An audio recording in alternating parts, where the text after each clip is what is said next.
Tearful Ling Yin. 3. The jealousy inside Yin Ruo. She was quickly making her go crazy right now. It's true, she loves Chu E God from the hearts down, but seeing how Bai Yin could get such deep love from someone else still drove her to the edge. Why? Why is the two most beautiful and handsome men in this world loving her like so, while I get nothing? Why? Keeper Ling naturally didn't notice the vicious jealousy surging within the woman's eye when he snarled sarcastically. Even in death, you won't regret it?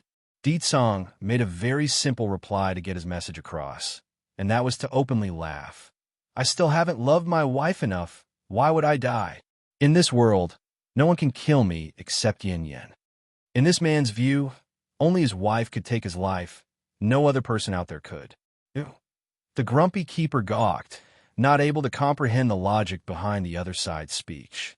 No matter, though, the Demon King didn't need others to understand his thinking. He only needs them to understand by experiencing his will.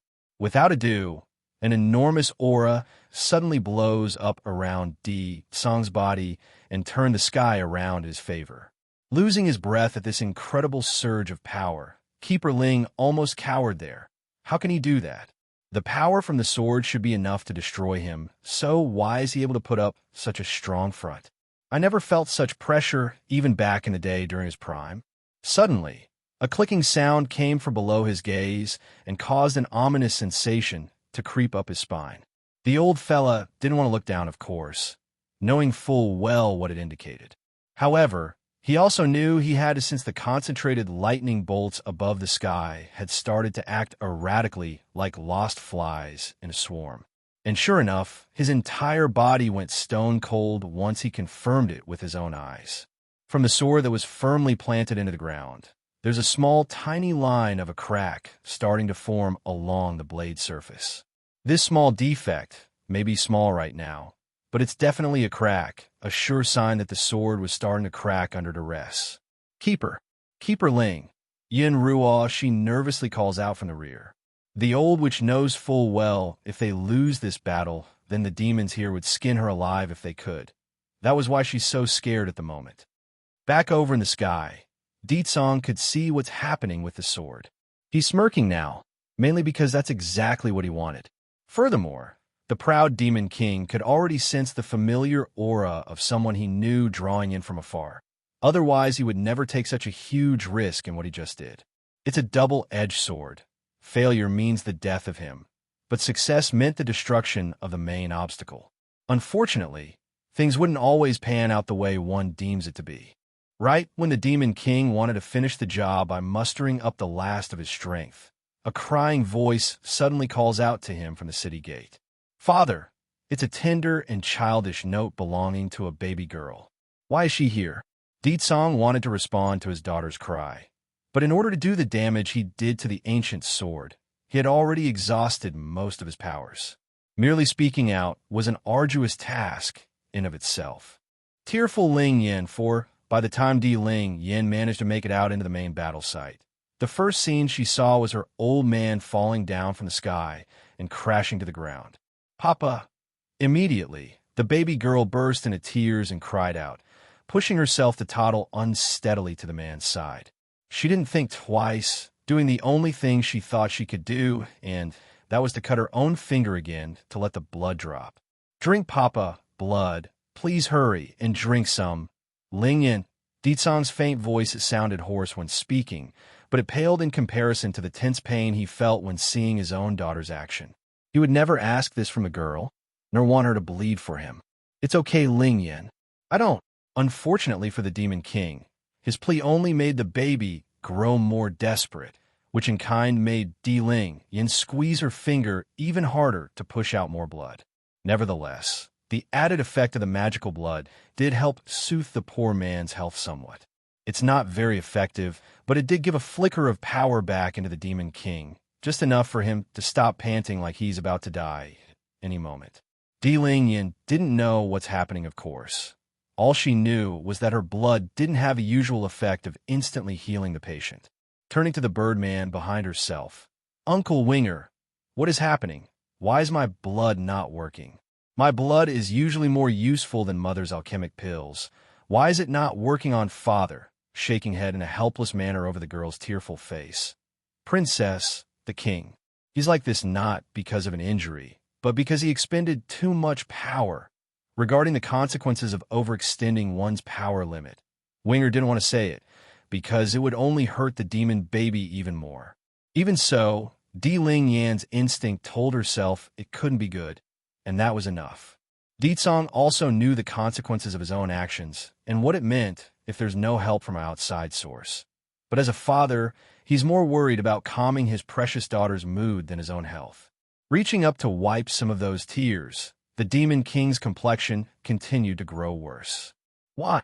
Grabbing her old man's hand in the process, Di Ling Yin cries upward towards the sky like she's speaking to the heavens itself. What wrong did I do? Why do these people want to hurt me?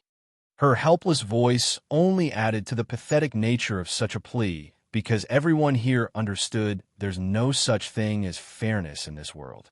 In a timely yet unwelcomed moment, Keeper Ling Yan's pompous and arrogant voice cuts in.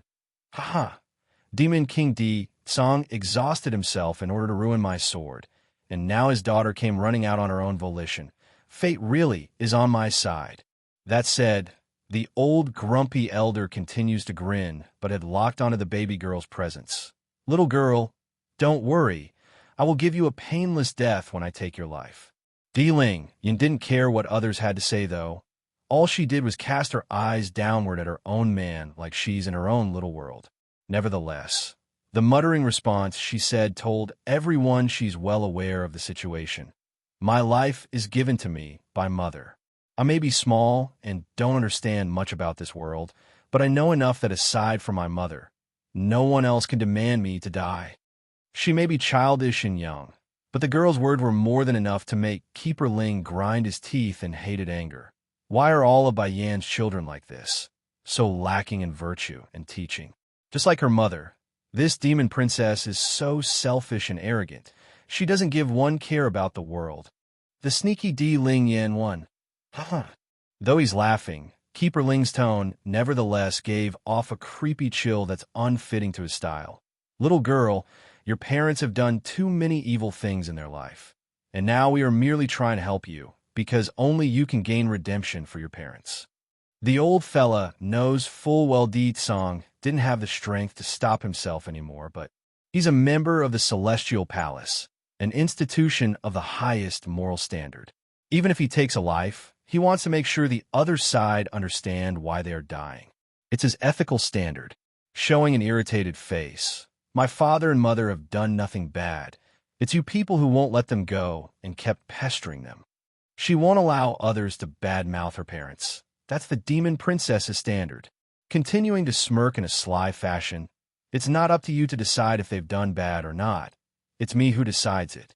Of course, if you are willing to contribute your blood and save the lady next to me, I will naturally forgive your parents for all their past mistakes. Treating Yun Ruo Shi with the fox blood wasn't an overnight feat. It's a long-term project that requires constant showering, meaning until the baby girl across from himself bleeds the last drop of blood, it won't be enough for him. Furthermore, this grumpy keeper already seen the healing function of the fox girl's blood just now when used on the Demon King, thus reaffirming his belief of the treatment's viability. So you refuse to let me go because of my blood? If that's the case, then why didn't you say so? Di Ling Yan's childish and surprised-sounding voice causes Winger to be puzzled from the back. On the way here, he's told the princess on what these crooks from the Celestial Palace wanted, so it didn't make sense on why she's being so surprised like she didn't know. Obviously, it's an act, but why? I'll just give you my blood. I hate to have you people constantly hounding me because of that reasoning. Despite the pure and innocent words of the baby princess, Di Ling Yan's complexion was as white as it would come for someone that's about to have her blood drained. Princess. Winger's heart began to pick up as he pulled the princess behind himself in a protective manner. Believe in me, your highness. I can protect you in the demon realm. Last time, he only managed to get away with only being injured because he retracted his own aura right away, thus sustaining a severe but not life-threatening injury. However, if he were to take this battle today and release his full might to fight, then it's without a doubt those hunting him would let loose the full might of that lightning. By then, it's likely he won't survive the ordeal. Slowly closing his eyes, Winger's expression gradually becomes firm, and by the time he opened them again, there's determination and strength. For the sake of Her Royal Highness, for the Queen and the demon realm. So what if those people find out? These two are the ones I most want to protect. Even she has forgotten me, I won't regret it. Uncle Winger. It's at this moment when the Birdman's about to release his all and step into the realm of no return. Di Ling Yan's crisp, clear voice cuts in and interrupts the act. Believe in me, Uncle Winger. I am a princess of the demon realm. Sacrificing myself for the sake of my home is expected and only right. There's no brightness in the girl's smile anymore. Only the sternness of someone ready to meet their end when she pulled out a random bowl from somewhere. It's what she intends to use to hold her blood that's dripping from the finger right now. The sneaky Di Ling Yan, too. Perhaps it's intentional, or the girl simply cut herself a bit too deep back inside the city. But her finger wound didn't need further splitting when trying to drip the blood into the half-filled bowl that she tossed over. Shocked and taken aback at the primitive method, Keeper Ling frantically caught it midair before the blood could spill. Even so, the rude act couldn't hinder the elation that's showing across the old face. Hurry, Rose Shi. Come take this blood. He personally watched the baby girl bleed herself there. That's why the old fella didn't suspect a thing on why it went so smoothly.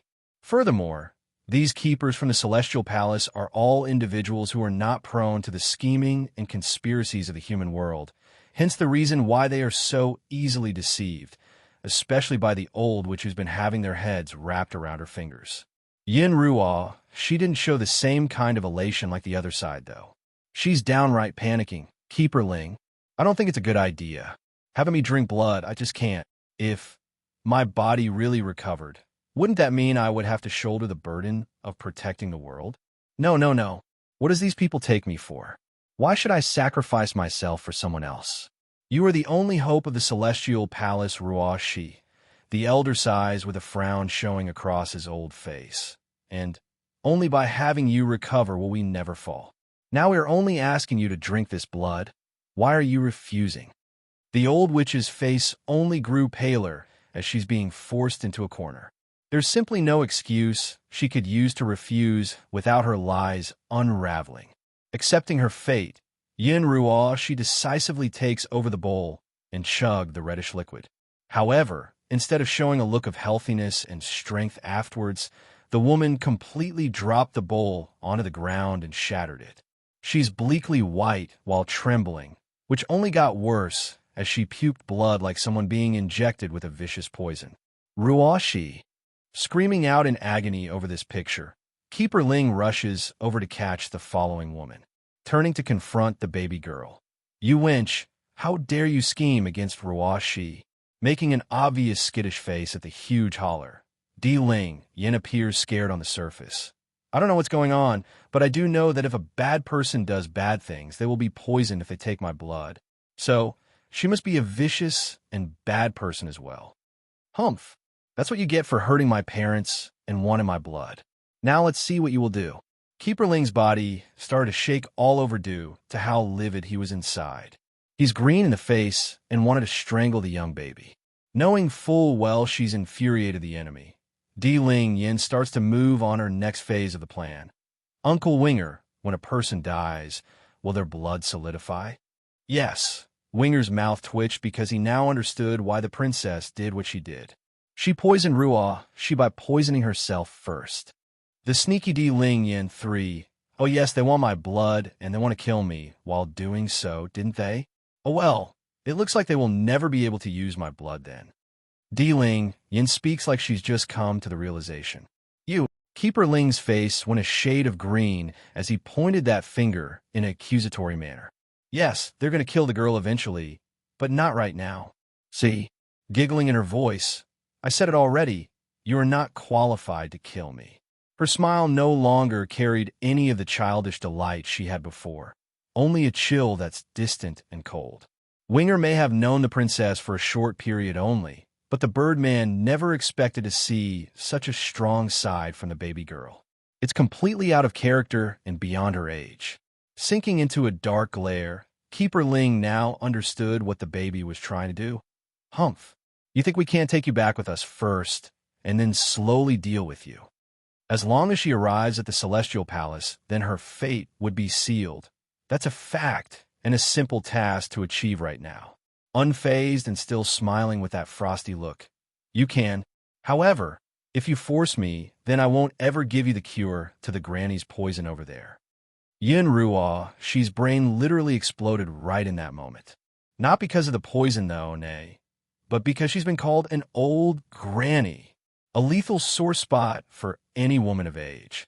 This wench, she actually dared to call me a granny? I knew it. She's just as annoying as that by Xiachen. As expected of by Yan's children. They're all ill-mannered brats.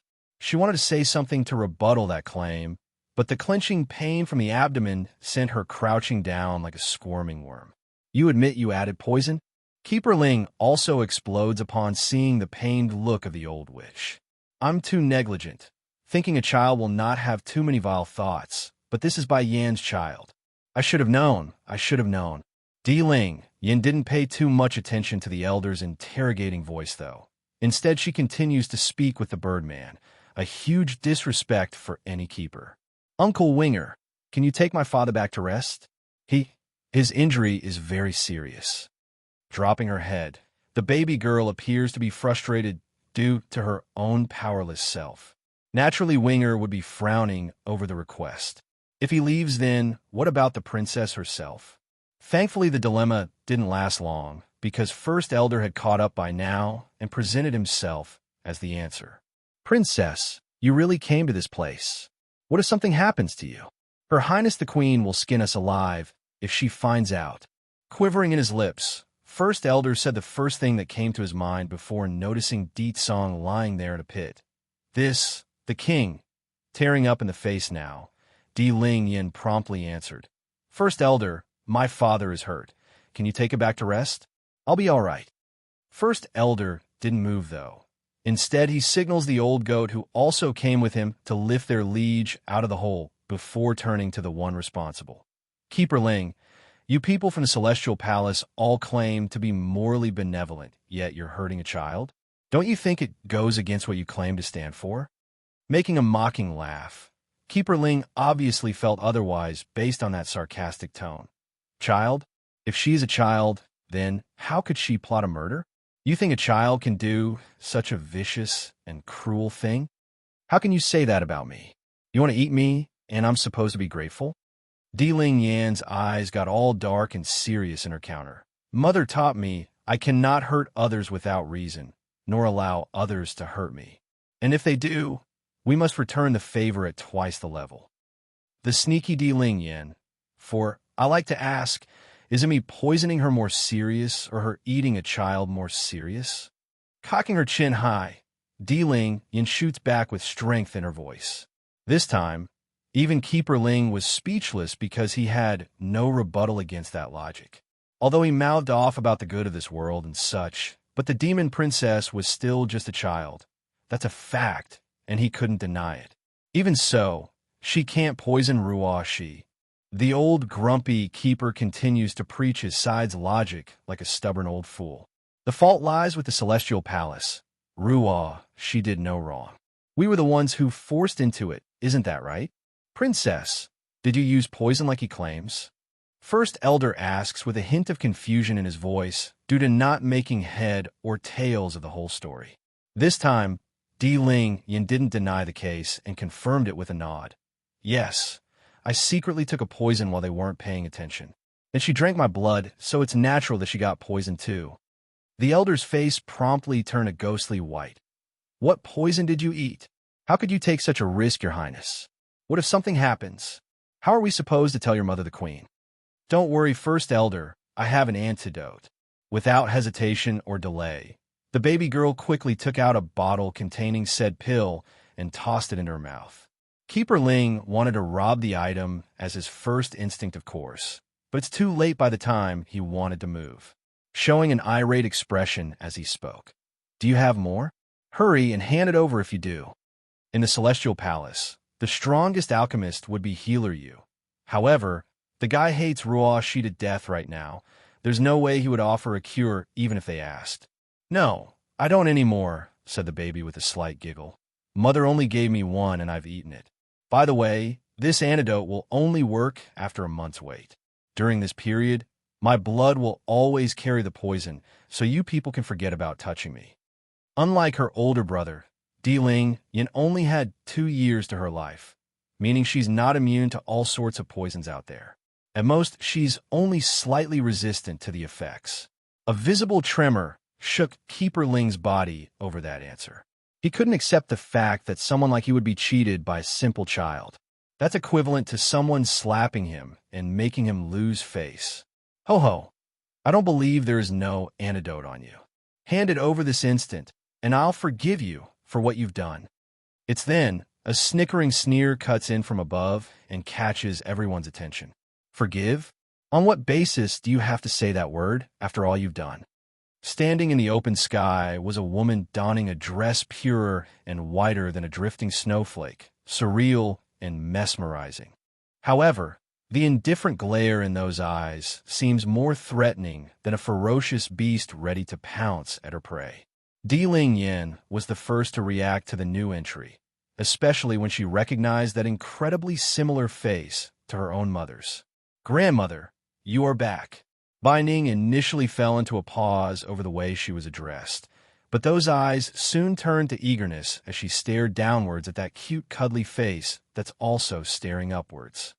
The sneaky Di Ling Yin 5. For a while, Bai Ning forgot where she was and kept staring down at the joyous image of the child. This girl, 2 years old, and call me grandmother? So, she's Yenner's daughter? Are you Yenner's child? Calming the ferocious glint in her eye, the woman's gaze now carried calm like the shining sun when warming the planet. Grandmother, my name is Di Ling Yin. It's Big Brother who named me. Did you know Mother kept talking about you while you weren't around? The little peachy girl's voice was very good to the ear, assuring others her beauty would surely rival her own mother's one day. Against such a lovely child, there's no way Bai Ning's heart wouldn't be turned. Oh, Bai Yin should be just as cute and cuddly as this child if she was still a baby. It's because of me that she had to suffer so much during those years. Thank goodness she had a good brother to care for her during that period, otherwise I won't know what else to do. Ling Yin is so good. Descending from the sky after saying that, Bai Ning firmly pulls the child into her arms and gave the baby a big, huge hug. Then that's when she noticed the blood dripping down the girl's hand. What's this? Who hurt you, my dear? The anger surging within the woman's body couldn't be hidden at the sight of blood. There's a thin layer of red oozing out of the lady's figure, which only grew in kind once she caught a glimpse of the guilty individuals in the back. These people from the Celestial Palace want to use her blood to heal that Yun Ruo Shi. Winger's tone and attitude was very distant and cold, totally different from the way he spoke about the old witch prior to the big exposure. Celestial Palace. It's the Celestial Palace again. Bai Ning grinds her teeth when speaking. You people have done nothing but evil. Sooner or later, the world will not tolerate your crimes. Keeper Ling also flew into a rage at the accusatory looks. Bai Ning, I was just looking for you, to think you would come show yourself of your own accord. You are right on one thing, though, in what you said. The heavens will one day judge the demons because this world doesn't have a place for such vile creatures. They've done nothing but evil. As if you got the right to speak ill of others. Bai Ning doesn't back down and fights back with her own sharp words. You think the amount of people the Celestial Palace have hurt is little? There are hordes of innocent individuals out there who would love to see your head roll. Today, I, Bai Ning, will get justice for those poor, helpless individuals who couldn't save themselves from your evil hands. Ha ha ha. Unfazed over the threat, the old elder only found the idea hilarious. Bai Ning, you seem to forget something. Who is the one that hid themselves from us for all these years? And who is the one that attacked the Celestial Palace while us keepers were not present? So, explain to me, what can you do now that I'm here? Bai Ning grinned. Then you seem to forget something as well. There's an old saying of things are not what it used to be. It's been so many years already. She's no longer the same Bai Ning who kept living in hiding like in the past. For the sake of her own daughter, for the sake of her own grandchildren. She even kept herself from returning to her own husband. It's all for the sake of making more breakthroughs in order to challenge the order of this world. What she didn't expect, though, was how quickly these bastards took aim at her family. A 2-year-old, they wouldn't even let a baby go. Self-humiliation, one humph. Huffing a grunt, Keeper Ling's eyes contained a deep level of mockery at the threat.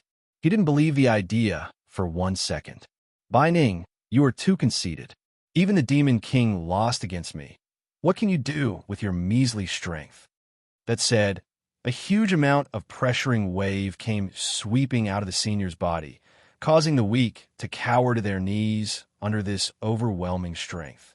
Right now, aside from Bai Ning, Winger, and Di Ling Yin, everyone else had been affected to some extent. This includes First Elder, who also had a change in color due to the pressure, because he's obviously not of the caliber. Bai Ning naturally knows why the other side could act so arrogant. Darkening in her gaze, she remains cautious but still smirked anyway. Keeper Ling, in my life, there aren't many whom I care for. My daughter is among one of them whom I do. In the past, I only confronted the Celestial Palace because I couldn't turn a blind eye to the cruel and evil deeds you bunch did. But this time, if my daughter wants to overturn the Celestial Palace, then I will accompany her. Boom! A storm suddenly explodes out of the woman's body as well, causing the very earth under her feet to tremble under that might and counter the pressure from the other side. In comparison to the grumpy keeper's strength, it's no weaker nor stronger. That's by Ning's reliance. Not by turning to others for help, but by using her own strength to fend off the enemy. Keeper Ling's face completely changed at this change of event. No one knows better than this old guy here about how hard it was to break through to a demi-divine lord. Unlike the previous levels, once one reaches the high divine stage, it's no longer about stuffing the cultivator with power anymore. That won't work. The key to having another breakthrough at their level would be enlightenment plus power. If either aspect was lacking, the feat would be null when attempted. For Keeper Ling, his own achievement was 100 years after he reached a bottleneck at the High Divine. If not for a fated encounter he experienced at some point in his life, he would be like all the rest and be stuck. And now, Bai Ning got to the same level as him in a measly 2 years while he spent 100 years? That's absolutely shocking. The Demon Realm already has a deed song. I can't allow them to have another Bai Ning to add to their roster. Today, this woman must die. Not going to waste any more words. He knew what must be done and punched the air to release a preemptive attack. The recoiling force from the blast roared out, breaking the space and shooting over like an invisible rocket. Bai Ning had no trouble seeing through this, since she's been on alert the entire time. In a flash of her body, she quickly dodges the initial punch and drew her long sword to recounter with an arcing wind blade of her own. However, the efforts were apparently futile because a barrier immediately materializes and blocked the swipe before it could even make contact. Snickering in the face, Bai Ning, as a fellow demi-divine lord, you are not my opponent since you've only recently reached this level. My experience and ability to control my energy is above yours. Just like the requirement in reaching this stage, the differentiating factor also changes for people at their level. It's no longer about having more brute strength. It's about being able to wield said power that's residing inside their core. In this case, Keeper Ling has had many more years over Bai Ning in grasping all of his abilities and what he could use or not use. That means he's more efficient and more precise in his attacks, leaving the old Keeper able to last longer and eventually come out on top of the woman as the fight drags out. This was also the reason why he's considered the strongest keeper of this current era. He's able to control the output of his powers much better than everyone else. Of course, if all of the keepers from the Celestial Palace joined hands to fight Ling, then he wouldn't stand a chance. But what's the odd of that happening? Slim, if next to impossible. Self-humiliation, too. Bai Ning's eyes squinted in as she gently exhaled like she's come to a decision. First Elder, you take Ling Yin away first. I'm afraid I might hurt her by mistake if she stays here. The old senior didn't have time to comply, though, because Winger had already stepped forward to take possession of Ling Yan first. There's an understanding between the grandmother and the Birdman once their eyes met, which needed no further words to express. Returning her gaze to arrogant keeper, Bai Ning reforms her indifferent and cold gaze. There are indeed gaps between various demi-divine lords, but to me, those differences are non-existent and have nothing to do with me. Also, I said it already, I'm no longer the same person as I was before. I won't be running from anyone. The momentum around the woman promptly grew more violent. Wave after wave, the aura around her body kept sweeping across the air until everyone nearby could feel it. It's intense and suffocating. The look across Keeper Ling's face could no longer remain calm once he assessed the woman with his own eyes. Without another thought, this old man did the first instinct that came to mind and pushed the old witch away. Ruo, watch out. Yin Ruo, she wasn't ready for this sudden shove at all. Similar to an arrow, she flew out in a straight line like an arrow before crash landing 20-odd meters away. Coupling this impact with her already frail body due to the poison circulating in her veins, she immediately threw up blood again. However, the condition couldn't stop the fear from pulling this old witch up from the ground. She was scared out of her mind, which manifested into a physical run for the other way without a single glance back. As for Keeper Ling in the background, ho-ho, as if this selfish woman would care about other people's well-being, she's only using these keepers to her own benefit. Moreover, it's the other side's own choice in risking their life for herself. She has nothing to do with the matter. Winger caught on to what the old witch thought, of course. He's the one who knows Ruo, she the best here. However, right as the Birdman's about to give chase, a small little hand reached upwards and held him back. She'll be back. Di Ling, Yin says, her lips smiling like a mischievous fox that she was. She's poisoned the woman already. Aside from the baby's mother, there's unlikely anyone else who knows the recipe to the antidote. Also, the most important matter at hand was helping her grandmother. For some unknown reason, the baby girl wants to keep Winger around as assurance. That's her instinct working and not anything logical. Bai Ning finally read through what the old keeper wanted to do as well. Narrowing her eyes in, you want to protect her? But look at that woman. Which part of her behavior is showing she cares about yours? A slight flush similar to an embarrassed face appeared in the old fella's face because he could also see the old witch fleeing behavior. Ruo, she is not afraid to die. She's only afraid she cannot complete her mission of protecting this world. For the sake of all life, she must do so. Bai Ning's smile only got deeper and more mocking, like she's just heard some funny joke. Likewise, First Elder and the other demons nearby were also stunned beyond belief. They've seen cowards before and shameless individuals as well, but this sort of blind ignorance was at a different level. No matter, though, whatever the case, it was between the Celestial Palace and that deceitful old witch. Bai Ning didn't care. Brandishing her long sword, she unleashes her murderous power for the other side. Keeper Ling got white in the face, then as he attempts to defend himself. It's now he finally understood he's been underestimating the woman and hasn't kept his guard up. Gritting his teeth, the old senior swings his sword to meet the attack head-on. Boom! Following a loud explosion due to two opposing forces, the wind blows everything away in the near vicinity. Self-humiliation 3. The whole sky carried the scent of gunpowder, smoking and tense as the dust cloud created by the explosion covered the air. This eerie mood continued right up to the point when the powdery substances cleared up, but what it showed was something most wouldn't have expected. Standing across from the proud woman was none other than Keeper Ling. But unlike before where he's arrogant and conceited, he's a ragged mess with his clothes mostly torn and ripped in all corners. There's blood slowly spreading out from the corner of his mouth, and a look of horror along that old face.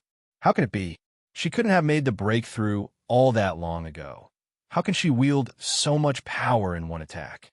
Of course, the idea of Bai Ning forcibly enhancing her own strength through underhanded means did occur as well.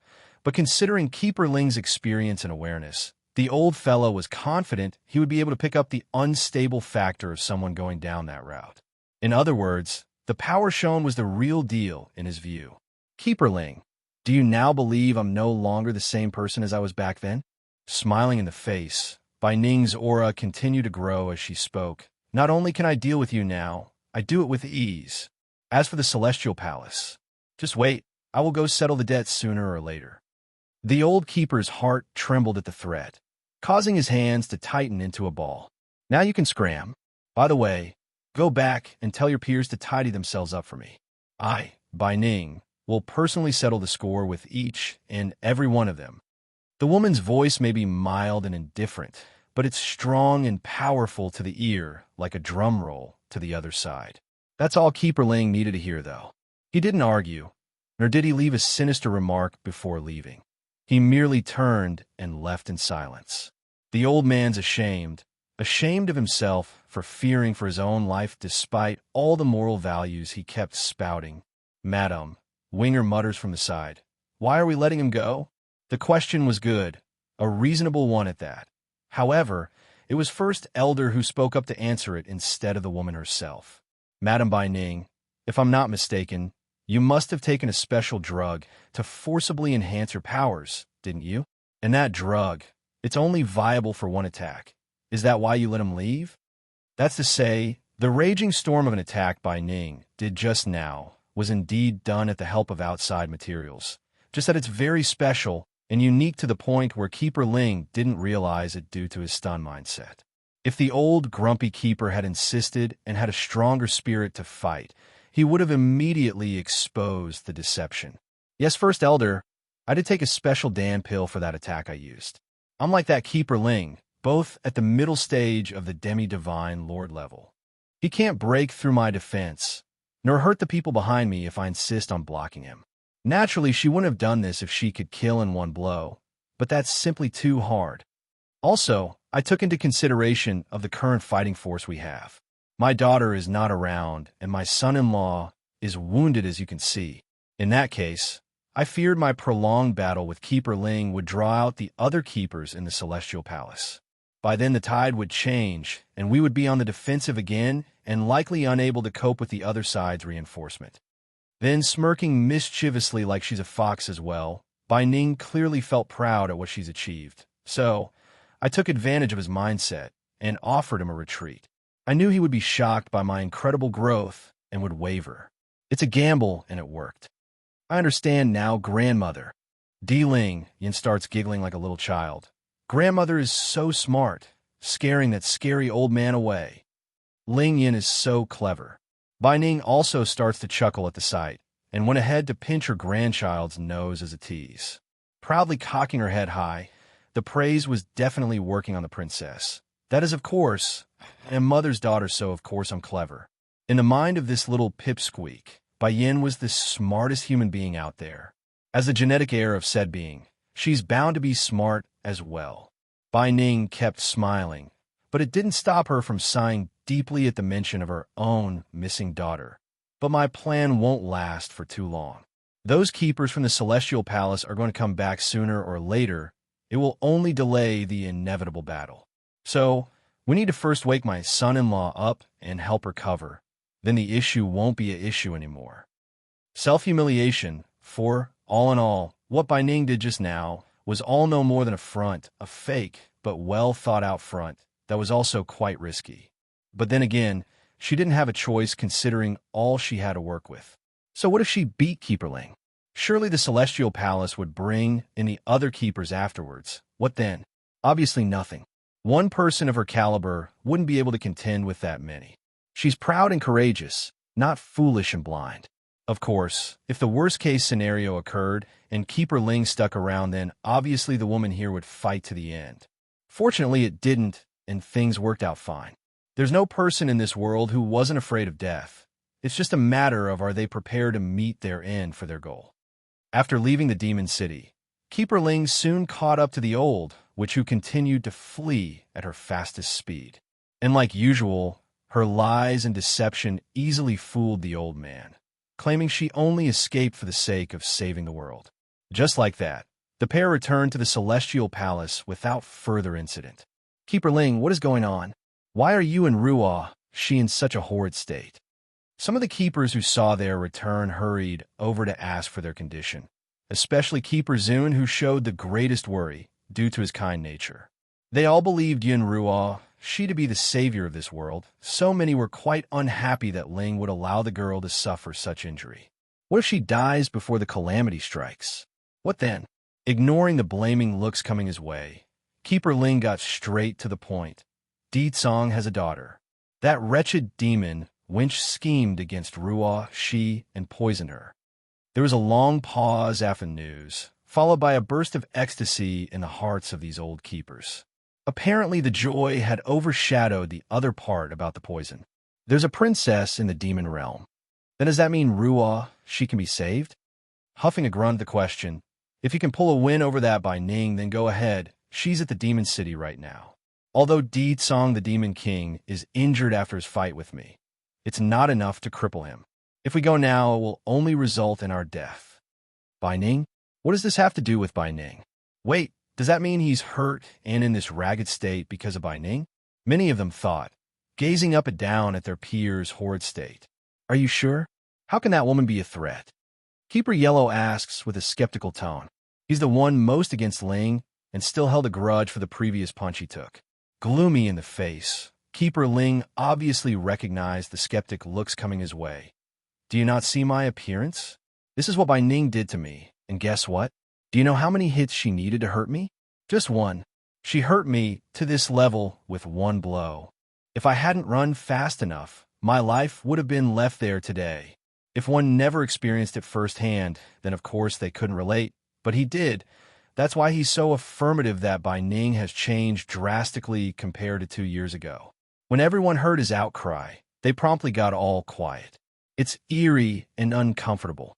One blow to defeat Ling? Can they really manage if they attack the demon city now? This Bai Ning, when did she get so strong? Enough everyone, let's further discuss on how to deal with the demon realm. But first I need to go plead with Healer Yu. We need to find an antidote to save Ruo Shi. Keeper Zun's gaze got all gloomy at the prospect. Let's hope he will help. After saying this, the kindest of the keepers hurried away from the spot and headed for the back mountain, where said person would be. However, due to the deep hatred Healer Yu has of the old witch right now, due to a misunderstanding, there's no way he would help. And word travels fast around these parts, especially in the Celestial Palace. When known, the old alchemist immediately hightailed it out of there with Sure, and caused Keeper Zun to hit a miss. Self-humiliation, 5. After hitting a miss with Healer Yu, who had left ahead of time, the remaining keepers were all getting quite anxious due to the old witch's increasingly dire condition. She's green and red all over, a sign her health wasn't getting any better or stabilizing. Do you remember that sword left to us by that individual? The sword is sealed with his power. With gritted teeth, Keeper Yellow mentions this with obvious intent. I remember, Keeper Zun pauses for a moment, knowing where the conversation was heading. You want to use it now? That's right. Keeper Yellow huffs in an exasperated manner. Ruo Shi is the key when the calamity strikes. We can't let her life be in peril until then. It doesn't matter if we can keep the sword until that day, if we loses her instead.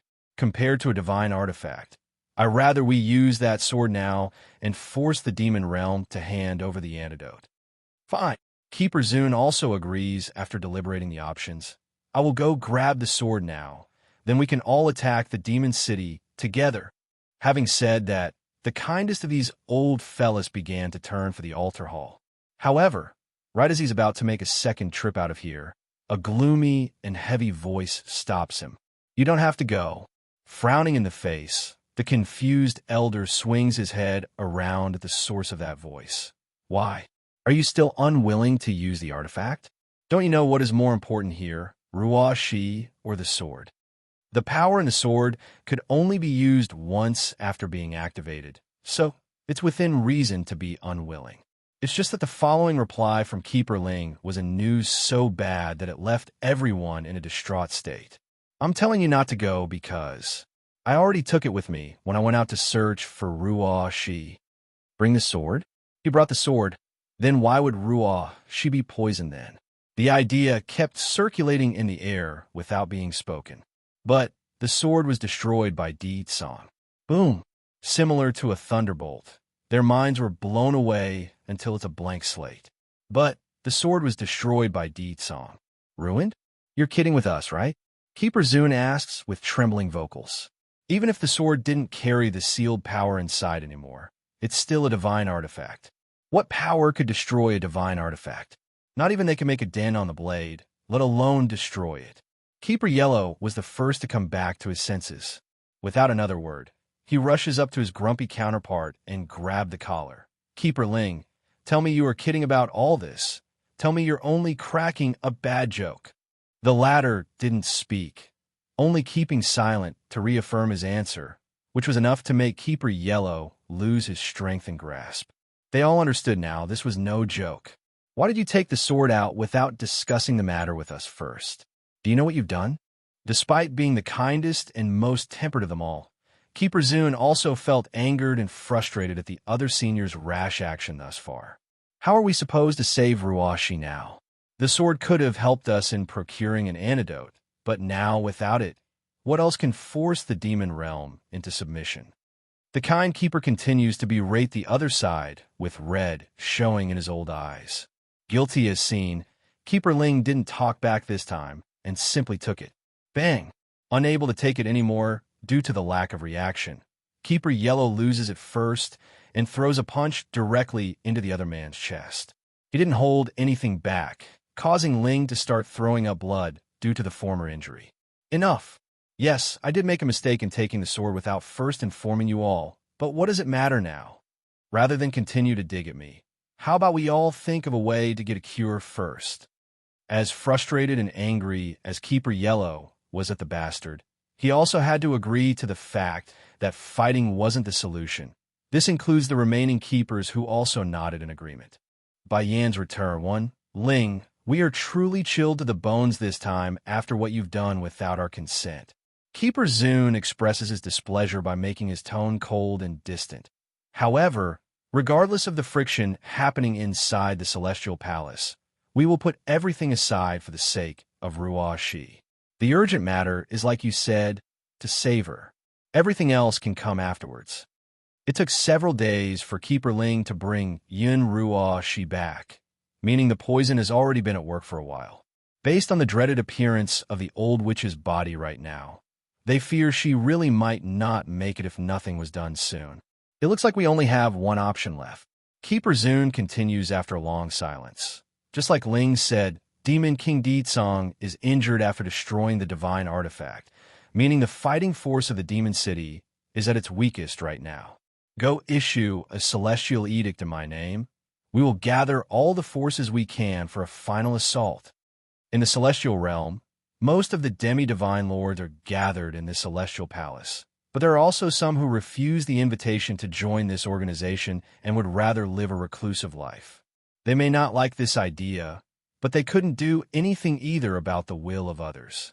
Will this really work? Keeper Yellow asks after a brief pause. I'm only having them distract by Ning's attention. I'm not asking those outsiders to die for us. When the woman is busy fighting, me and Keeper Ling will sneak behind the main battle line and catch the demon princess. Pausing in his speech, Keeper Zune gives each of his peer a meaningful look to emphasize what it means to fail in this mission. By then, I refuse to believe we can't force the girl to hand over an antidote. If they fail, then it would spell the end of this world. That's an outcome they couldn't afford. Looks like it's the only way. Keeper Yellow sighs at the idea. Ruashi can't die. Otherwise, the last hope they have would die with her. Those old fools out there knows this as well. I doubt they will be stupid enough to refuse our summoning with the Celestial Edict. Besides, what could Bai Ning do by herself? Even if we can't kill her, keeping her at bay is easily within our ability, let alone adding in help from the outside. Coughing hard while lying in bed, the old witch weakly forces a smile with her palish face. Keepers, please take me with you. I want to go as well. Her voice was extremely faint, smaller than that of a fly, which only made her look all the more pitiful and weak. Ruashi, your health is not good. Why are you asking to come? Keeper Zune asks with warmth in his voice, a total difference to his earlier cold attitude. I can handle it. All of you are working so hard for me. How can I hide here like a coward? Keeper Zune, I know you're afraid my health will fail, but believe in your strength. I know all of you can protect me. The demon realm's about to be overturned, and Bai Yan's children are going to be slaughtered. As if I will stay here and not watch that important moment in person. There's also another reason the old witch wanted to go in person as well, and that was to retrieve the Crescent Moon Amulet. She needs to make sure it returns to her possession because it's the only item able to prove to these keepers that she's the supposed savior. Without it, would they continue to believe her lies? Maybe and maybe not. Regardless of the future, she's not going to give them even that sliver of a chance to doubt her. If for she wants to go, then let her come along. I'm curious, though. Why did those bastards from the demon realm steal her amulet? We all know it's special and can't be used by just anyone. It's then Keeper Zune brought up this important bit of fact, which left everyone frowning in the room due to the dilemma. Bai Yan's return to Keeper Zune, the old which makes a bittersweet smile. This is my fault. The blame is on me. I accidentally exposed the secret of my amulet to those demons, thinking they wouldn't try to steal it off me. They believe they can also be the ones to save both realms instead of me. Wheezing in her breath due to the difficulty of speaking, the woman looked incredibly pale now, like she's in pain. I'm sorry, it's all my fault. I got complacent because I was able to resonate with my amulet and learn of its name being All Heaven. But I exposed all heaven to those demons. After they learned of this, they snatched it off my hands and said they should be the ones to use it. Even though the poison has entered her body for some time now and caused huge damages inside, it's still not enough to hinder her foul nature from coming out. Her words were very effective, which roused a strong response from the crowd because this would be the first time the woman said the amulet resonated. This time we can't hold back any longer. I'm going to gather everyone right now, and together we will rip those shameless demons to shred. Demon City. Not far away in the sky, Bai Yan was currently leading her son by holding his hand while flying forward in a very fast pace. And behind her, there's an immaculate-looking young man that's also keeping pace from the rear. Frowning in the face after noticing the strange movement on the ground, the woman stops traveling and begins to observe downwards. Son, do you see how many people are heading in one direction? I believe something has happened in the celestial realm while we were away. Mother, the steam bun also appeared worried after assessing the strange behavior of the people below. I also feel the same way. Those people below, I think they're all heading towards the demon city. If it's just some ordinary people, then it's nothing to be worried about. But according to their senses, they could tell even the lowest level among the wave of individuals down there are at the middle divine with some high divines mixed in here and there. But more importantly, there's also one demi-divine lord. The celestial realm has more demi-divine lords. Bai Yan's heart began to pound at the thought. Unlike those who are rash and brash, the woman has always been the careful type, hence the reason why she made a spy agency back in a human world. Though she's never met all the keepers in person, but she had made sure to remember their portraits long ago. And right here, this demi-divine lord, she didn't recognize him at all. Yin, demi-divine lords aren't unique to the celestial palace. There are others living out in the celestial realm. It's then Mo Li Shang, the young man, speaks up after understanding why the woman was acting so perplexed. These individuals are not part of any power and are usually on their own. Therefore, it's widely recognized that the keepers are the strongest force. Of course, there's also the factor of the celestial palace acting in a dictatorship manner. That's why no one have been able to surpass their influence and power. If they did find anyone able to challenge their authority, they would have long been erased by those old fools. Now Bai Yan's heart only got more worried. Let's go. We need to get back to the demon city right away. I have a bad feeling about all this. Something must have happened while we weren't around. There's no way the residents of the demon city wouldn't notice the huge movement of forces on their border. That's why the defenders were already ready for any attack. It's just that the expected time frame for this maneuver came faster than planned. I knew the Celestial Palace would begin their attack on us, but not this quickly. Only 5 days, Bai Ning's sighs at the unfortunate event. Bai Yan's return 3, Grandma. Ling, Yin squirms into Bai Ning's arm to gain a sense of protection after noticing the oppressive air around everyone. Ling Yin. The woman's heart ached at the little fella's innocent gaze that's staring up to herself. Why are you out here? Is your father awake already? Shaking her little head. No, father is still asleep in the bedchamber. When will mother come back? She's been gone for an awful long time. If mother is back, then I'm sure there will be a way to wake up father. The poor grandmother only kept silent at the careless remark. She wanted to say everything would be fine and that Bai Yin would return very soon. But that would be a lie, and she couldn't do that to this little baby that's so innocent and kind. Ling Yin, I'm going to send you to a good place, okay? Huh. The girl blinks in a confused manner. Is grandmother going to leave me behind? No, of course not, silly. Swiping the baby's nose as a little tease, Bai Ning forms a smile to reassure her depressed granddaughter. The place I'm sending you to is where a friend of mine lives. He's a demon like you. I saved him by coincidence a long time ago, and now he's currently resting there to heal. If I send you there, then I'm sure he will protect you knowing you're my family. This time it was Ling, Yinago quiet, staring downwards in a contemplative manner. The girl apparently had to take a moment to process the idea before looking back up. Grandmother, is something going to happen to the demon city? Can't you solve it? Are those bad people coming back? Bai Ning undoubtedly became shocked by how perceptive this little child was. It's true she's trying to keep the baby out of harm's way by sending her away, but to be so easily exposed went beyond her imagination. You need to believe in grandmother here, Ling Yin. The city is fine. Showing a helpless smile. If something really is about to happen, then I wouldn't be able to send you away, would I? Grandma is lying. Something is clearly happening in the city. I'm not going. I'm going to stay here and wait for mother to come back. Pouting her lips, the demon princess stubbornly refuses. Unfortunately for the lass, the grandmother there didn't intend to give her a choice. Right as she's distracted, Bai Ning used one of her needles and poked the child's sleeping point. Ling Yan, I'm sorry. You're too smart, so grandmother here can only resort to such means. Grandma. Growing increasingly faint as her little mind became more and more tired. Try as she might, Ling Yin eventually succumbs to the trick and fell fast asleep, but not before a trickle of tear came rolling down those eyes. Bai Ning saw this reaction and knew why. Tightly holding the baby up to give one last hug with her own face, the woman honestly wanted to keep her around, but knew it could do only bad in that option. Grandma. It's then another soft and childish voice came from the rear. It's Tian, the baby girl's twin brother. He didn't hear the whole conversation, but did catch the part where his sister fell asleep. What is Ling Yin doing? Your sister is tired and needs to rest. Bai Ning smiled as the boy tries to check up on his sister. Tian, do you want to go visit a paradise I own? There's a lot of delicious things there like fruits and candies.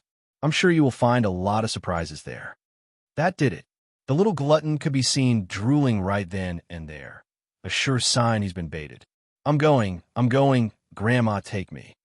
Smirking at her own success, Bai Ning finally felt a little proud at her own achievement. Compared to the granddaughter, this grandson was a lot easier to deceive. Bai Yan's return I'm sorry, Tian. Grandma here is not free to go with you. I will have First Elder take you, though. Once you're over there, you must take care of your sister, okay? Okay. The little glutton desperately nodded without suspecting a thing. I will take good care of my sister. I will give her the delicious things first. So hurry, Grandma. Tell First Elder to take us now. I want to eat the delicious fruits. I wonder if the fruit there is as good as the Sky Mountains. I miss those fruits. The ones here aren't good at all, not sweet and all icky. Thinking up to here, Tian's lip immediately found his face forming into a pouting expression. He misses his old home where no one would hurt him nor try to steal his food away. Tian, go find your sister Muing and have her go with you as well. I have something I need to say to First Elder. She says after noticing the arrival of the old elder. Some things mustn't be said in front of the boy, regardless of how gullible he was at heart. A while later, after the child was gone, the first to break the ice was the woman herself. First Elder, I need to ask you a favor. Please take the kids to a certain place to dodge the upcoming battle. Return if the fighting is done, but if I fall in battle, then don't bring them back." She may be showing a sad smile like someone facing death, but her eyes are strong and unyielding. "Madam Bai Ning, you should take them instead. I will stay behind to defend the city. This crisis is ours to bear. Furthermore, you are the queen's mother. You shouldn't be staying to face such danger." The elder replies with a bittersweet smile of his own, knowing full what it means to stay behind, shaking her head and causes the old senior to stare upwards in shock by what she says. "Yin Yin cares a lot about the demon realm. Whatever my daughter cares about is what I care about. I will guard this place while she is gone. If the city lives, then I live. If the city falls, then I will fall with it." The elder's heart shook as he got quiet. He could argue with that determination. "Here, take this map. The route I've marked will likely be the safest." Also, she suddenly stopped as if she's thought of something bad. "If I am unfortunate enough to face my end during the upcoming battle, then help me go back to the human world. Tell my husband it's my blessing to have met him in this life. I hope he can forgive me in not being able to return to him. And I still have a brother and father over there. Please help take care of them." At this moment, Bai Ning suddenly found that her life has too many things to worry and care about, but she really didn't have a choice in this matter. True, the woman did consider the idea of retreating from this city with all its residences, but what then afterwards? Go back to the main territory of the demon realm? It won't stop the forces of the celestial realm from invading. And what then? It would only create a bigger war and bigger casualty in doing so. What's more, Bai Yin hasn't returned yet. As her mother, Bai Ning doesn't want to leave without making sure her daughter was safe. First Elder had nothing more to say at this point. He knows persuasion was out of the question, and if he did make the lady leave, then who's going to defend the city? Himself? He would, of course, but the strength he held wouldn't be able to make a difference. "Madam Bai Ning, I will remember your requests, and I will also protect the princess and prince with my life, that I promise." Closing his eyes like he's grown older, First Elder had to take a big breather before opening them again. However, his gaze was solid and firm, a sign he's going to see through to his vow at the cost of his own life. By Yan's return, 5, Demon City. There's only a loud, rumbling ruckus outside its defensive walls at this point. Its defenders are now trapped with no way out. Have the demons get out here. Under the oppressive air of the looming sky, this chanting phrase kept echoing with no end in sight. Exactly then, as if to answer that demand, a snowy white figure came flying out towards this horde of enemies that want to destroy those inside. It's a woman, a very beautiful one at that. If not for the high and mighty gaze holding these people in contempt, the males here would have likely fallen for her at first sight. "You're a resident of this demon city?" An old man wearing a robe made of linen material stepped forward, his eyes narrowing into an examining fashion. "If I'm not mistaken, you should be a human, right?" Wah! The crowd flew into an uproar at this unexpected news. As a human being, colluding with demons and monsters during this period was unheard of. It's equivalent to treason and would be executed without reason. And what if I'm human? The queen of the demon world is my daughter. I won't allow anyone to move against this city while that's so. Bai Ning sarcastically responds, showing not an ounce of shame and only pride at her daughter's status. By the time she finished, the demon soldiers stationed along the wall had already marched out of the gates to stand in battle formation. They're fully ready for what's coming since this was expected and not some surprise attack. Amongst the army ranks, the most eye-catching and noticeable would have to be the old goat Dragon Flame and his longtime compatriot from the underground world, half Ching Sing the Demoness with half a snake face. Although both of them knew their current strength wouldn't hold a candle against those demi-divine lords right now, it doesn't change their will to fight beside Bai Ning. "Madam," the old man saw that the other side was human, so his initial killing intent had receded somewhat.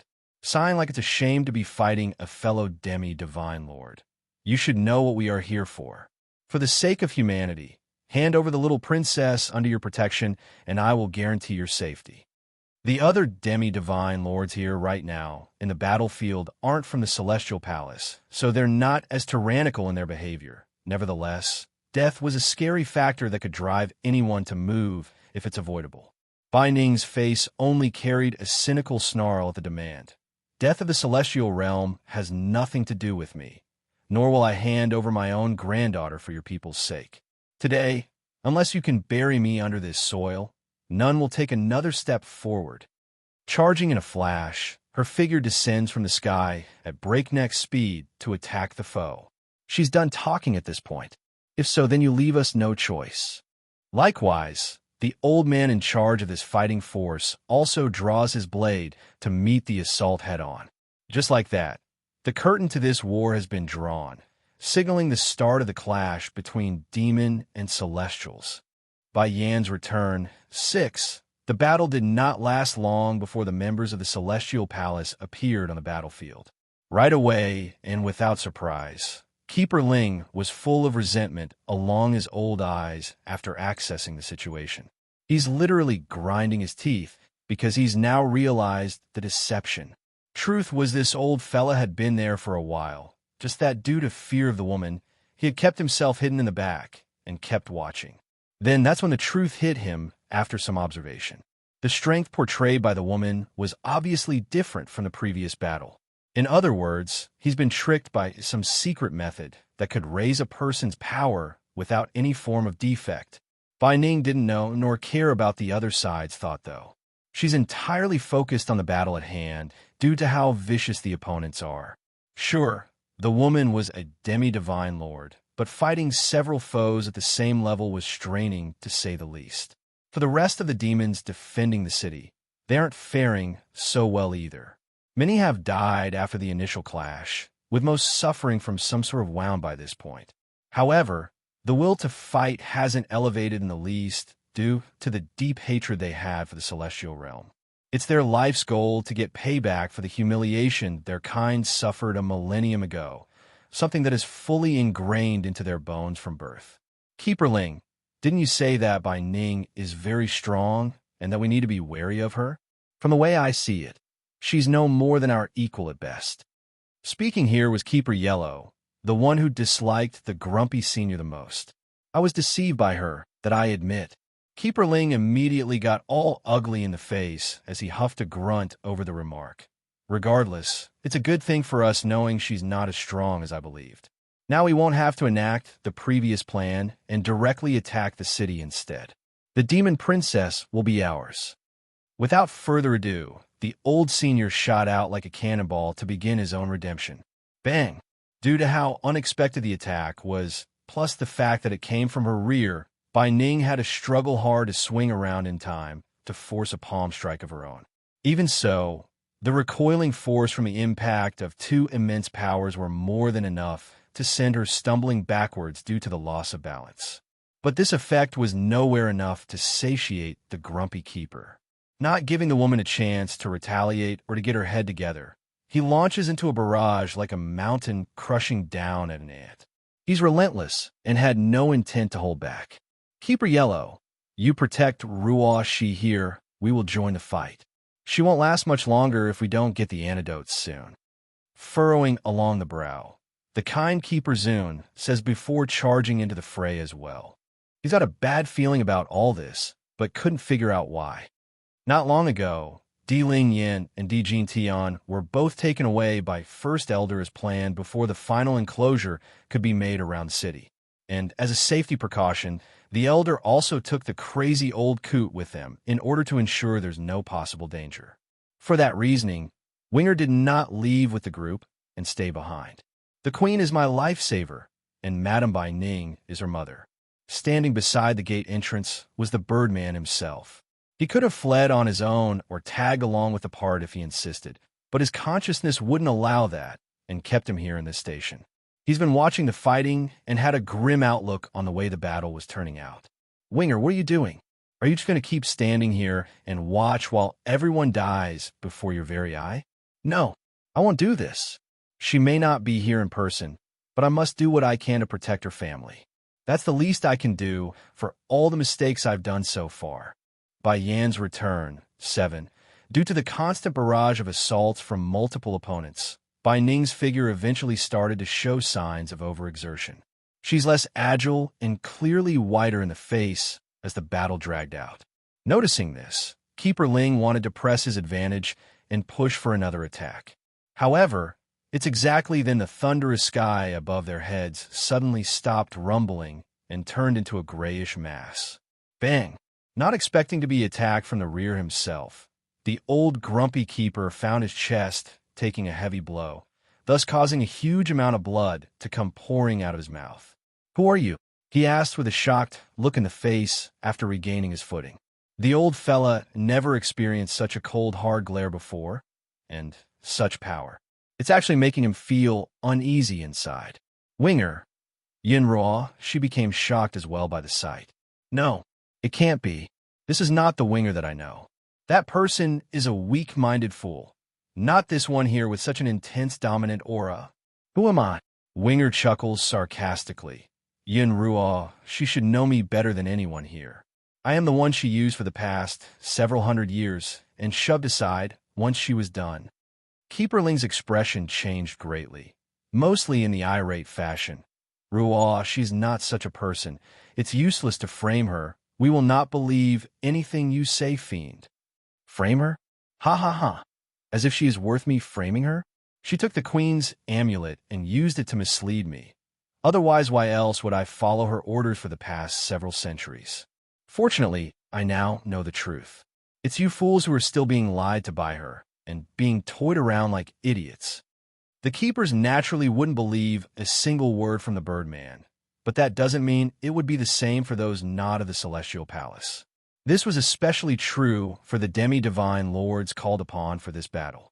They have stopped fighting after the initial uproar from the weaker soldiers and are staring over to demand an explanation. "Keeper Ling, is what he said true or not? You need to give us an explanation." One of the leading figures in the battlefield comes forward, his voice heavy and demanding. "Keeper Ling." It's then the old witch spoke up using her weak but angry voice like she's been humiliated. "I do not know this demon, nor do I know why he's trying to frame me. I may not be some great saint in this world, but I am not one to be pushed over just because of my good nature. They've already stolen my possession. This is unjust to say the least." Of course, compared to the words of a demon, these men from the celestial realm would much rather believe someone that's on their side. I didn't expect the demon realm to be this shameless. It's already one thing to steal other people's possession, then to turn it around and say it's the other side that's robbed you? That's right. Miss Ruoshi's amulet is something I've heard about as well. They say the one who controls the amulet will reign supreme, and that not just anyone can activate it. Even if you demons take it away, it's of no use to you. Upon hearing the voices of all those on their side trying to defend herself, the old witch's sickly mouth began to form a smirk. She's very cheeky due to her own success. By Yan's return, 8. So what if Yin got those demons to take back the amulet? The people from a celestial realm will never believe her. Moreover, the old witch has also decided that Yin doesn't have the ability to activate the amulet. If she did have the ability, then why did she give her the item all those years ago? Presumably, this amulet, it's not hers either. She probably snatched it from someone else as well. Winger's gaze grew even more colder now after being refuted. Originally, he wanted to stall for time until Deed Song awakens, but it seems he underestimated the trust these people had for the Celestial Palace. Yin Ruoshi, I made a grave mistake when I mistakenly believed you. So today, I, Winger, will use my life as proof to redeem myself. I am a member of the demon realm and will have nothing to do with the celestial realm. Boom! His momentum blows up like a storm after that vow, growing several times more powerful than earlier. If the Birdman's aura could be considered worrying for the enemy earlier, then he's downright threatening after powering up like this. Keeper Ling naturally perceived this drastic change. He's tremoring inside, not out of cowardice, but an instinctive fear of the opponent at a cellular level. So, without a single word, this arrogant and grumpy senior did the only thing that came to his mind: turn tail and flee to the rear for cover.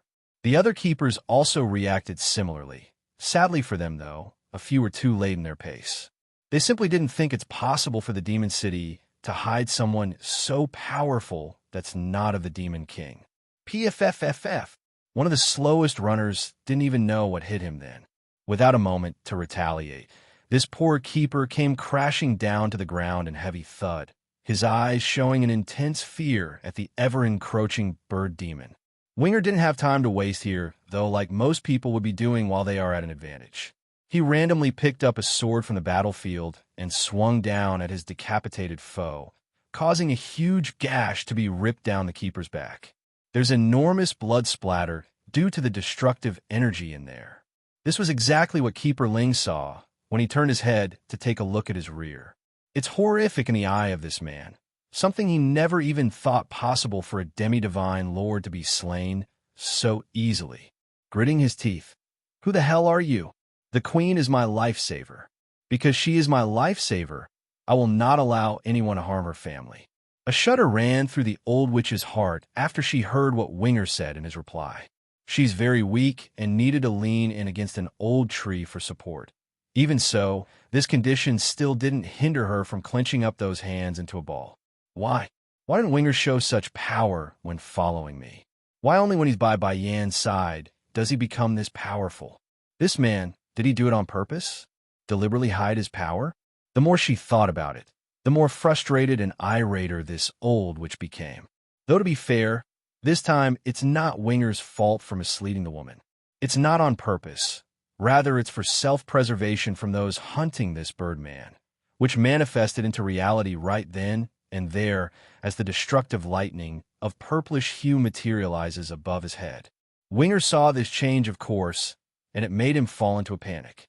He honestly thought there would be more time for him to move before his whereabout was known. But no matter, he's decided to see through to the end and won't stop even if it meant his burial would be at hand.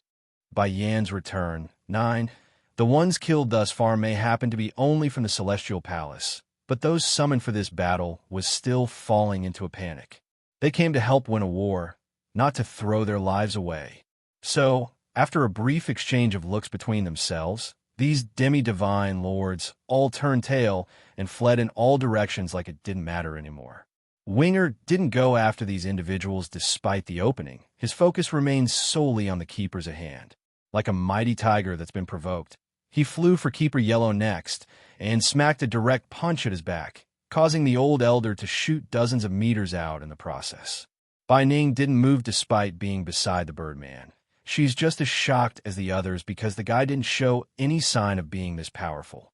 Heck, if the woman had known the guy was this strong, she wouldn't have schemed on Keeper Ling and directly killed the old fella at the last encounter. Unfortunately, Winger did not know what's going through Bai Ning's mind right now, nor the old witch's for that matter. If he had only took a glance, even a simple whip of his eyes toward Yun Ruo Shi, then he would surely discover the sour, jealous glare coming his way. Damn him. That power should have been mine to use. How dare he betray me and turn to Bai Yan's side? In light of what she thought, the old witch felt more of a sense of regret than anger. If she knew how capable Winger was then, she would never have treated him like so back then. Such a valuable tool was a once-in-a-lifetime opportunity. Boom! Suddenly, right as the birdman was about to attack to finish off Keeper Yellow, a purplish bolt of lightning roared down from sky. It came way too fast, leaving the recipient without room to avoid. With a tremble after the hit, Winger felt blood swirling up from his throat, but kept it down through sheer force and will. He's resolved to kill the members of the Celestial Palace. Until he succeeds, he won't stop. Madam Bai Ning, Uncle Dragonflame, all of you leave now, go. He cries out with anxious urgency. Taken aback by the tone, Bai Ning makes a perplexed face. What's the matter? Go. Without explaining, Winger dropped this sentence and charged yet again. Perhaps the thunderbolt affected his strength too much, but the birdman could no longer finish off a demi-divine lord in one instantaneous blow. But even so, under his mighty fist, Keeper Yellow once again flew out several meters and puked even more blood. You demons are getting retribution from the heavens now. The blood-ridden old elder coughs and laughs with deep cynical sarcasm. Sinking in his complexion, Winger once again throws another punch at a different keeper to vent his frustration. However, those sharp eyes of his never once left Keeper Yellow while speaking. If the demons have done so much bad things, then why are the thunders only going after me? Even if there is divine retribution, it's only directed at me. It's I who's done too many evil. Ha ha ha. You can ask Yin Ruo she yourself. Ask her how many evil deeds I did in the past century for her. He won't allow anyone to frame the demon realm. If there's any blame to be had, then it's on him. He's going to shoulder it all. That's his conviction and determination. Against the retort, Keeper Yellow obviously wanted to say some more mocking words. However, he's not getting the opportunity because Winger obviously intends to kill him before he did so. By Yan's return, 10, as the destructive bolts of lightning grew more and more intense as it continued to blast Winger's unyielding body, the Birdman's outer appearance had fallen into a bloodied mess. He's struggling to keep up his strength, but it's obvious the strain was beginning to wear at his soul. You want to know what I did to deserve this? Do you? I'll tell you all. He yells with flaming ferocity. 200 years ago, there was a high divine in the Celestial Palace who didn't like Yun Ruo, she, and badmouthed her. As a consequence of that, she ordered me to kill that individual. I did. I killed him like she wished. 100 years ago, she saw a demonic beast that refused to obey her. Guess what? She ordered me to catch it for her, and I did like she wished. That poor creature, that demon got skinned alive, and then was left for dead in the mountains by her. With every word that came out of Winger's mouth, the more he trembled like he's venting the inner guilt and hatred he had for himself due to all the sins he committed. Not even the thunder could hide his emotional voice upon mentioning that story. He thought the old witch only wanted to contract that demonic beast. That's why he helped her catch it. To think the real reason was just because the vile woman only wanted to vent her anger. Then by the time he figured out what has transpired, it was too late. The creature was long dead by then. Worst of all, he did the stupidest thing possible afterwards. He forgave her. How dumb could he have been? Forgiving such a vile, evil being. Any normal person would have long left after that incident. 50 years ago, there were two maids in the Celestial Palace gossiping about the Celestial Lord and claimed they wanted to be his consort. They disappeared the next day. Ha! They didn't disappear at all. I'm the one who offed them after Yun Ruo, she ordered me to. 30 years ago, as the details slowly came to light, Winger's momentum continued to grow more murderous. He's not able to muster more strength, but it doesn't hinder his killing intent from showing, and that's exactly what's happening. Now you tell me, why wouldn't the thunderbolts come after me? And these evil things, they're all done at the request of that Yun Ruo she. She also ordered me to kill the Demon Realm's prince and princess. Fortunately, I woke up in time and learned to refuse her request. At this point, the only keeper that hasn't been toppled over was Keeper Ling, the grumpy old fella who continued to resist the Birdman's relentless assault. However, the fight was done after the final thunder came down on Winger. The Birdman was on his last leg after that hit, causing him to throw up a mouthful of blood and falling to the ground. Naturally, Keeper Zune and the other toppled keepers were all very much stunned in the face. They are willing to believe the old witch with their hearts, but this story, it's too detailed to be false. This was especially true when the Celestial Palace did experience many mysterious disappearances over the years. That's also making the story more convincing. How could such a good girl do such a bad thing? Madam Bai Ning. Winger wanted to say some more. Sadly, his strength has been depleted by the thunder. Moreover, the strong woman herself wasn't untouched by the impacting force either. It's also hurting her. Winger, how can I help you? Is there any way to stop these lightnings? Bai Ning asked anxiously. The Birdman could do nothing but shake his head. He knows well enough that unless he dies, these thunderous clouds would never disperse. Bai Yan's return, 11. So, this time, I will die without a doubt. In this instant, all that could come to Winger's mind was a lovely and stubborn little face, his cold eyes showing a flicker of reluctance at that image. Princess, I'm afraid in the future. I can't stay with you anymore. Watch out. Dragon Flame saw how a lightning was directly coming down above by Ning and Winger's head, so he hurried to drag the woman away. The old goat wanted to save Winger too, but if he tried to move him as well, it would be a pointless effort because the target was obviously him. Boom! This time the impacting force was incredibly violent, more so than any other strike from before. And sure enough, Winger's body instantly exuded a burnt smell and appeared scorched and black. The old goat couldn't hold it in anymore despite his own fears of that power. Letting go of the queen's mother, he sped over to his acquaintance's son to see if he's fine. He knew it wouldn't be good, but the condition of the victim went beyond his expectation. Winger had reverted back to his bestial bird form and laid there silently on the ground. Winger, he calls out tentatively to see if there's a reaction. At this moment, the old goat felt indescribable pain as emotions ran wild in his old heart. Unfortunately, no response came of that beckoning. There's only blood, a reddish burnt fluid seeping out of Winger's body, a sure sign that the worst possible outcome has befallen the victim. Against this sort of picture, Dragonflame knew it's too late for him to help.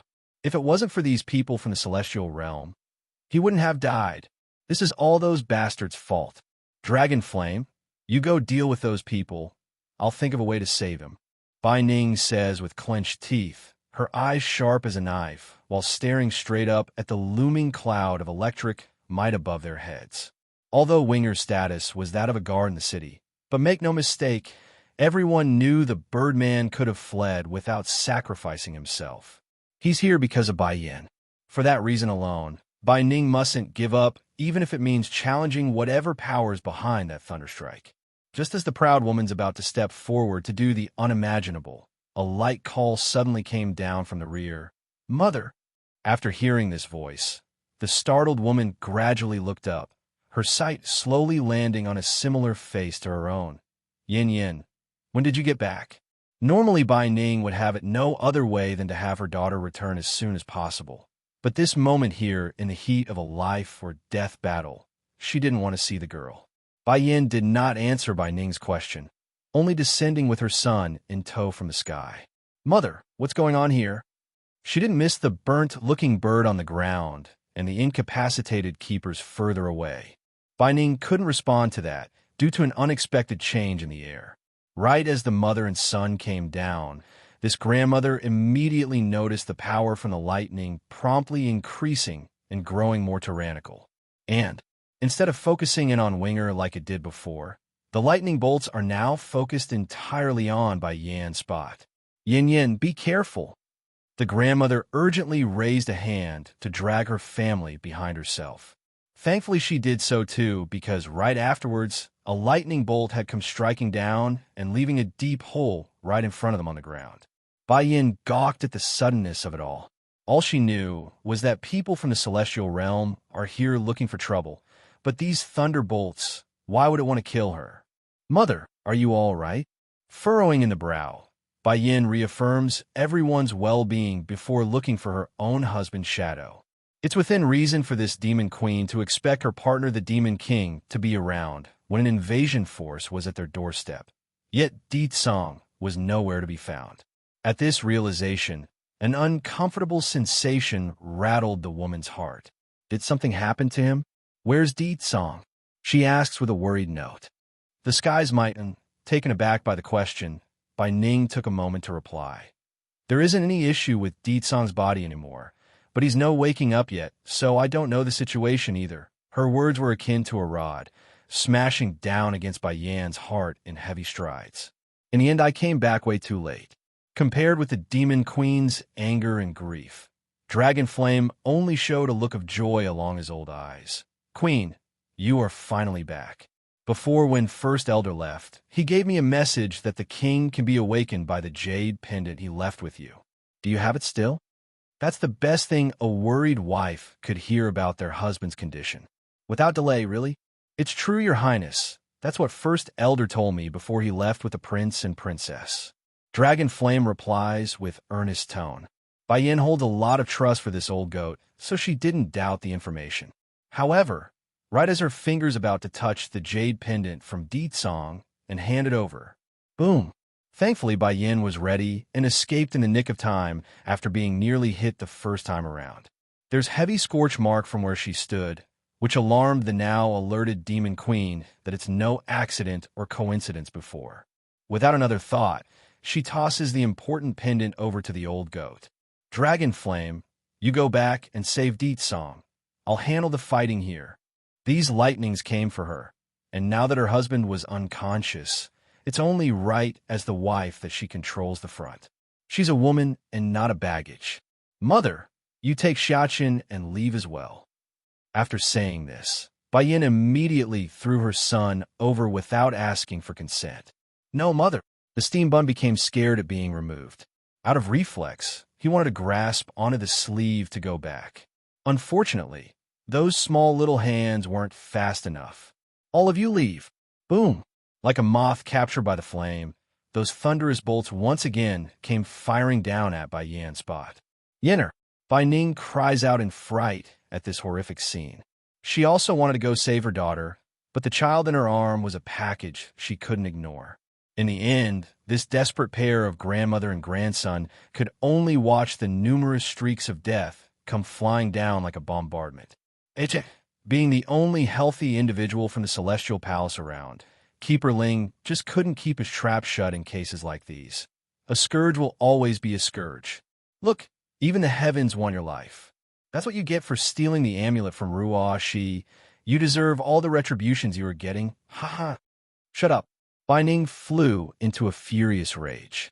Swinging her sword out at the nasty old man that wants her daughter dead, she promptly catches the old bastard in the heat of the moment to cause a deep scar along the face. If you say one more word, then I will have my sword land on that Ruo Shi's head next. Going green at the indignation, Keeper Ling wanted to lash out, but couldn't. He knows that with the woman's character, that's not an idle threat, but a prediction. Most of the other keepers are still alive, but they're all injured in some way. That means there's no way to ensure absolute safety for Yun Ruo Shi right now. Against such a risk, the old grumpy guy couldn't afford it. The skies might, too. Mistress. Half-Ching Sing saw the countless lightnings spreading across the field and was appalled by the level of destructive might it controlled. What kind of power is this? This power was too much terrifying, beyond anything this snake demoness has ever seen.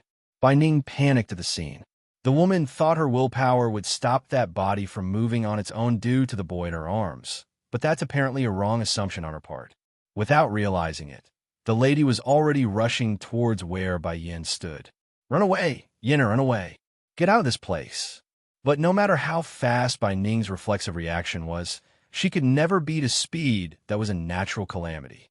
Before those feet could budge an inch, Bai Yan's figure had already been covered in a whole column of purplish bolts of death. From the various keepers' view, do you remember that man, what he said to us? The kind keeper Zun stiffly looks up, his body rigid and shaking due to what he's seeing. There's fear and disbelief hovering in those old eyes. He said that once the whole sky is covered in a sea of purplish thunder is when those long-forgotten entities will descend upon this world.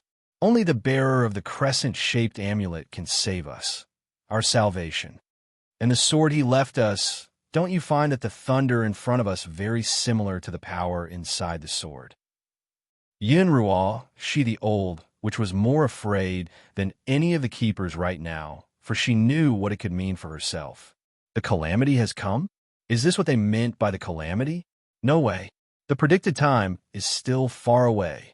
How can it be now? Who can survive under this power? Thank goodness. Thank goodness my body isn't recovered yet. This way those keepers will still protect me as their last remaining hope. At the very least, I can't survive for a while longer. Tightly biting her own bits, the old witch may be able to fool her own mind, but make no mistake, the trembling in her body wasn't unknown to this woman. The reasoning? It's due to how appalling and horrific that lightning storm was. Boom! In this second, this very moment, Bai Ning felt like her entire world's collapsing as she watched her daughter become engulfed in that horrific mass of light. Mother, mother! By Xiaqin as well. He's crying out with excruciating pain plastered all over his face. Why? What did Mother do wrong that everyone wants us dead? We never provoked anyone on our own. It wasn't until the smoke cleared before everyone could see what's truly transpired. But when they did, the ghastly scene wasn't what they expected. Instead of the woman being torn to shreds, the huge bird that was Winger had shielded the intended recipient and took the blunt of that barrage. Imagine being near death and sustaining a second lethal blow of unimaginable proportion. There's no way Winger wouldn't die from this under normal circumstances. How could this be? Half-Ching seeing the snake demoness cuss her mouth in disbelief and shock. Isn't Winger dead before? How could he have gotten up on his own after sustaining the first injury?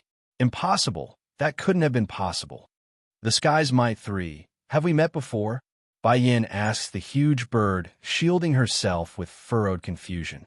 She doesn't know why either, but the lady here got this strange sensation that they know each other from somewhere. As if to answer that question, Winger's dreadful-looking face showed a reaction in the form of opening those tightly shut eyes. He doesn't know if Bai Yin here was the same person from back then in that dark place, but he does know one thing: the warmth he felt, he's feeling it right here from this person. That's all he needs to know. That flicker of warmth keeping him going all those years ago has returned. Are you all right? Bai Yin asks again, her voice growing emotional for reasons unknown to herself. No words came, though, from the bird. Make no mistake, Winger should have been down and at his last legs before Dragon Flame, and the rest was sure of it. However, he stood back up out of sheer will. That's the determination he had in protecting the light in his heart. Bai Yan's expression changed after realizing what's going to happen to her savior. Trying hard to push the huge bird aside so the lightning wouldn't hit him anymore. Let go of me.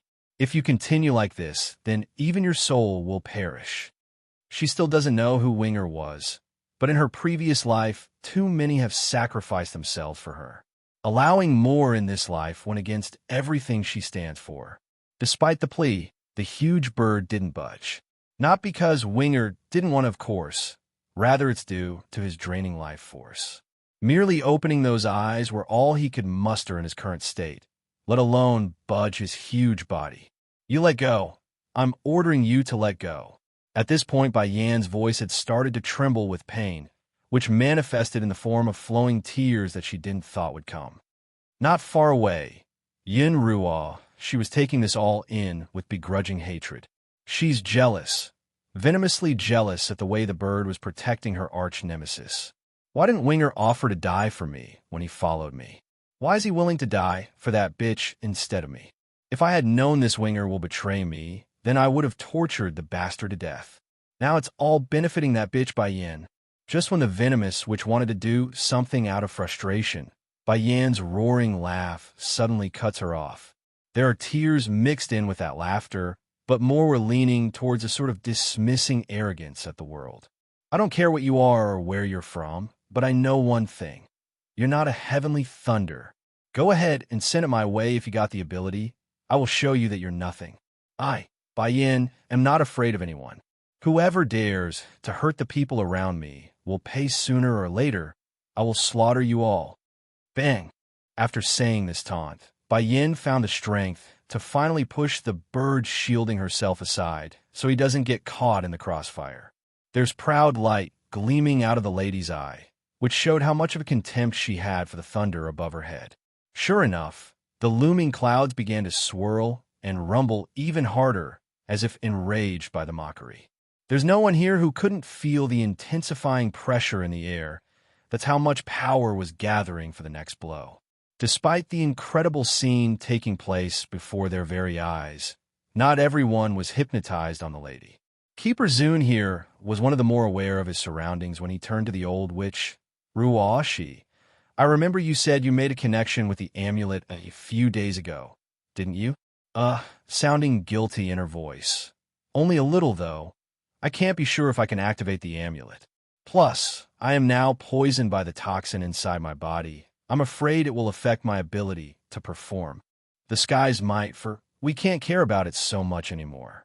This is not a thunderstorm. It's the calamity itself. If we don't find a way to stop it, then it will just be a matter of time before the entire celestial realm becomes destroyed. Sinking in the face until it's a dark shade, Keeper Zun struggles but manages to get himself upright to face Bai Yin. Demon Queen, hand over the amulet. What amulet? Don't pretend anymore, Ruo. She have already told me everything. You had your subordinate steal it from her and want to become the amulet's owner. I'm telling you now, that powerful individual said there can only be one owner and that only Ruo, she can activate it. Even if you have the amulet, it's useless to you. This was one of the main reasons they endured the old witch's incompetence for all these years. In these old keepers' mindset, aside from Yun Ruo Shi, no one else could activate it. The amulet is not with me. Dropping this answer, Bai Yin turns away to confront the thundercloud like she heard something stupid. Getting uglier in his old face, Keeper Zun doesn't give up. Demon Queen, unless you hand over the amulet, then no one can live through the calamity. We won't demand the handover of your daughter anymore. All we ask is you return what you stole so we can all live. The amulet is here with me. Just then, an old voice came from the direction of the city's gate, which caught Bai Yin's attention right away due to its familiarity. Don't worry, mistress. I have given the pendant to the king as you instructed. I am back because of your amulet now. That said, Dragon Flame promptly raised his hand to reveal the crescent-shaped object. Keeper Zun recognized the amulet, of course, and flew into a joyous outcry. That's it. That's the amulet. Return it at once, and our celestial palace will not blame you for stealing it. Huh? The old goat merely laughed at the demand. Do you think things will be settled just because you say so? This is my mistress's property to begin with. Since that Yun Ruo, she kept it for so many years. Our demon realm will naturally want some interest back for the loan.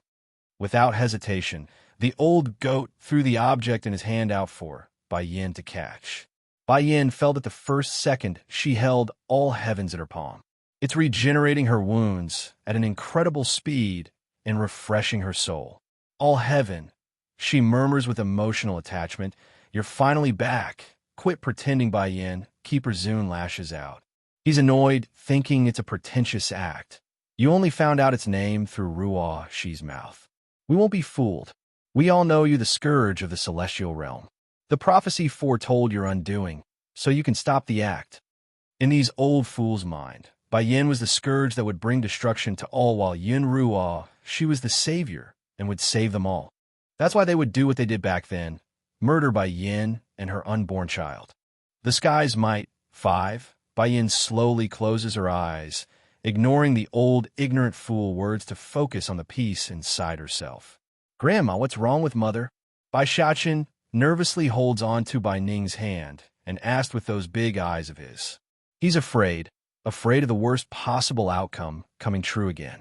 Bai Ning did not answer the child's question, though, only fixing her eyes solely on her own daughter and not knowing what to think of it. Whoosh! Suddenly, the amulet bursts forth a gentle light, shrouding both Bai Yin and Winger in a ray of warmth since he's right beside the lady. Originally, Keeper Zun still wanted to continue his persuasion when this occurred. However, he stopped on the very second that light exploded out to cover the two. He's frozen there, standing like an idiot that didn't know what to make of this reality. What's going on? Why is this not making sense? Is the world making a joke with us? Why is Ruo Shi's amulet showing a reaction to Bai Yin? The old witch also saw this, of course. Likewise, she froze for a little bit before breaking out into horror and panic. In a brisk of instinctive desire for survival, she rushed for Bai Yin's spot in order to steal the amulet back. Bang! Unfortunately for the deceiver, things won't turn out that easily in a situation like this. Before Yun Ruo, she could even make contact with those filthy claws of hers. The light shrouding Bai Yin and Winger suddenly turned fierce and threatening, blowing her out dozens of meters away and letting her puke blood due to the recoiling force. Bai Yin, it's mine, that's mine. Return it to me. Give me back what's mine. She gave me the amulet back then, so it's mine now. What right does she have in taking it back? If it was in the past, then the keepers would crowd over to help pick the old witch up, yet no one did today. They're too focused on what they're seeing and forgot she existed. I don't remember what happened 1,000 years ago anymore. Her eyes sneering and full of contempt at Yun Ruo, but I once had a dream. I dreamed that I personally handed all heaven over to a little girl by the name of Ruah. She's so I could protect her, but if I had known you were such a backstabbing, which inside then I would never have done so. It's only at this point and moment in their lives does the keepers of the celestial palace know what it means to be smacked with a stick. The stick, it hits them hard and dizzying, leaving them unable to think properly. Did Bayin just say, she gave her the amulet? With their understanding of the old witch's personality, they naturally would believe it to be untrue. But it's clear that the amulet activated because of Bayan's touch. It protected her. Turns out, they're the idiots. One, from livid to despair, it's incredibly hard to describe the sort of faces Keeper Zune and the others were making right now. What's going on here, Ruah? Tell me what's going on. The kind keeper almost could breathe due to how much panting he was making. We believed in her for 1,000 years, spoiled her for 1,000 years. And at the end of the day, the amulet goes and recognizes someone else as the owner. Ha ha ha. It's ridiculous. It's ridiculous. I don't know. Ghostly pale in the face, this slick-tongued, deceitful liar that was Yun Ruah, she finally met her match today. No matter how smooth and quick-witted that brain of hers was, it's not going to help against reality. I really don't know. Ha, you don't know. You're telling us you don't know. The more he laughed, the more the tears came rolling down Keeper Zune's eye. Yin Ruah, we believed in you. We doted you. And now all you have to say to us is you don't know. This time, it's not only the kind-hearted keeper who's been chilled to the bone. The others are also shocked and despairing over the truth. Truly, none of them wants to admit to the fact that their choice a millennium ago was wrong. Ha ha, as if you people can't tell what's going on here. The old goat casually steps forward. This woman over there stole my mistress's amulet and claimed to be all heaven's owner. All right, that name too. She only learned of it through my mouth before. Why else would you idiots not hear about it prior, until recently? Keeper Zune became painfully regretful as he closes his eyes slowly. He wants to change the past, but all that came was a weak helplessness from within. Indeed, until recently, we never even heard of the amulet having a name. 1,000 years, Yin Ruah, you deceived us for 1,000 years, quivering in the lip. The kind keeper bitterly mutters this aloud.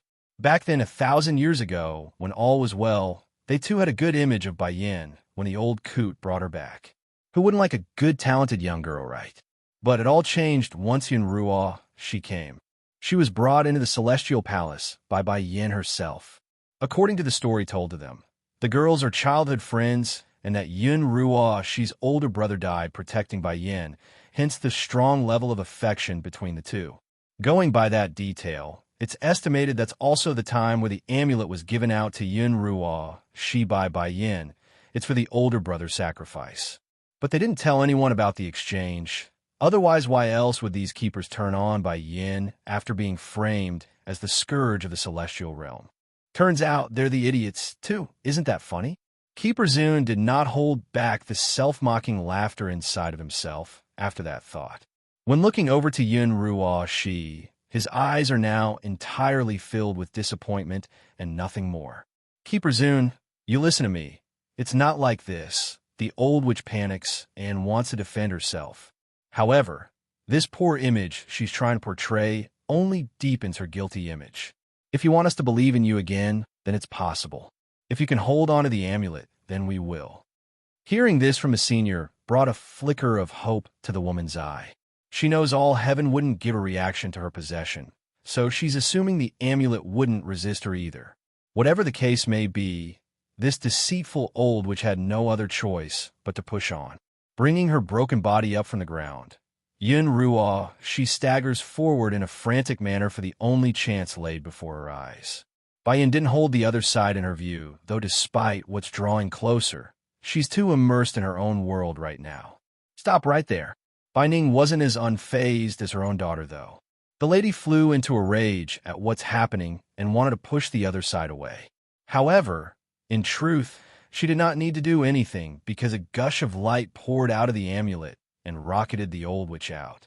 Imagine that. Yin Ruah, she had already been poisoned and injured from the repeated blows from the past. Now she's being forced to bear another blow from all heaven. No matter how resistant this cockroach was, she's not going to come out unscathed this time around. Why? Winger is like that. And now this amulet is like that too. Why is everyone abandoning me after Bai Yin returns? Sprawled onto the ground with blood continuing to pour out of her mouth. Yin Ruo, she had nothing but despair plastered all over those eyes. You robbed my mother's things before, so now it's considered rightfully returned. Bai Xiaoqin chimes in, his big blue eyes sharp and daggering at the foolish one that's on the ground. Despite his young age, the child's already showing the signs of a king, similar to his old man's there. Ho ho! The old goat also speaks up, knowing what everyone was thinking and questioning. All heaven is not a dead object or mortal item. Before it went into slumber because my mistress was not around, and now that she's returned, it's only normal for the amulet to awaken.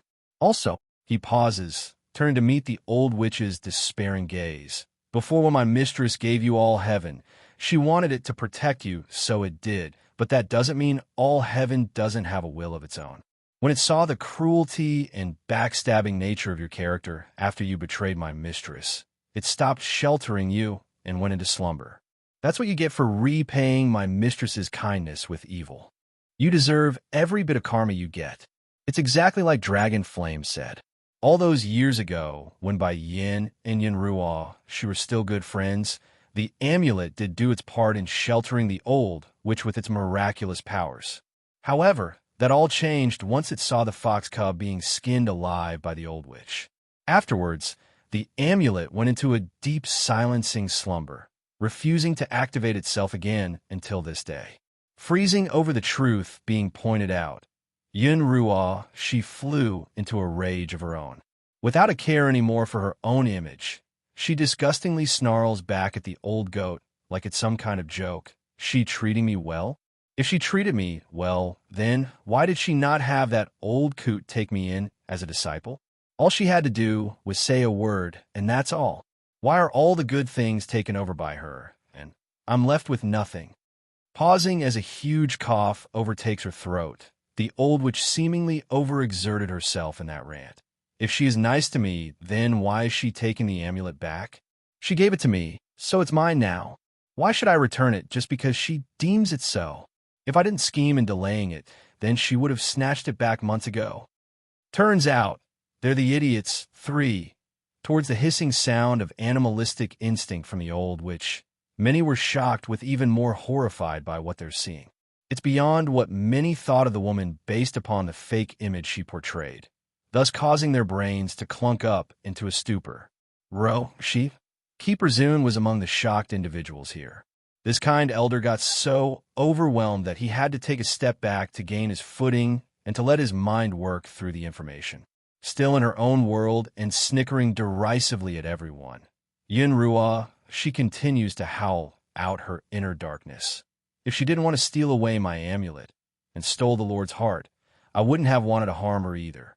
Keeper Zun, you told me what the amulet can do and its amazing properties, so why should I give it back to her? If I did, my good days would be over. Don't you people get it? Ruo Shi. Coming back from his initial shock like everyone else, Keeper Ling also lashes out in livid fashion. He's shaking extremely hard due to the swelling emotions of betrayal from within. Tell me this instant that what you said there is not true. Tell me that right this instant. Among the many keepers that looked after her, Yin Ruo, she had the best impression of Keeper Ling, who was among the grumpiest. He treated her the best, so a level of warmth did become born within the witch's heart. However, right as she's about to respond in kind, a derisive and self-mocking laugh cuts her off. What am I doing? What's the point in even listening anymore when reality is in front of me? Yin Roshi, you witch, how dare you deceive us for 1,000 years? How laughable to think I was just saying Bai Yin couldn't amount to an ounce of her goodness. Talk about a face slap I did to myself.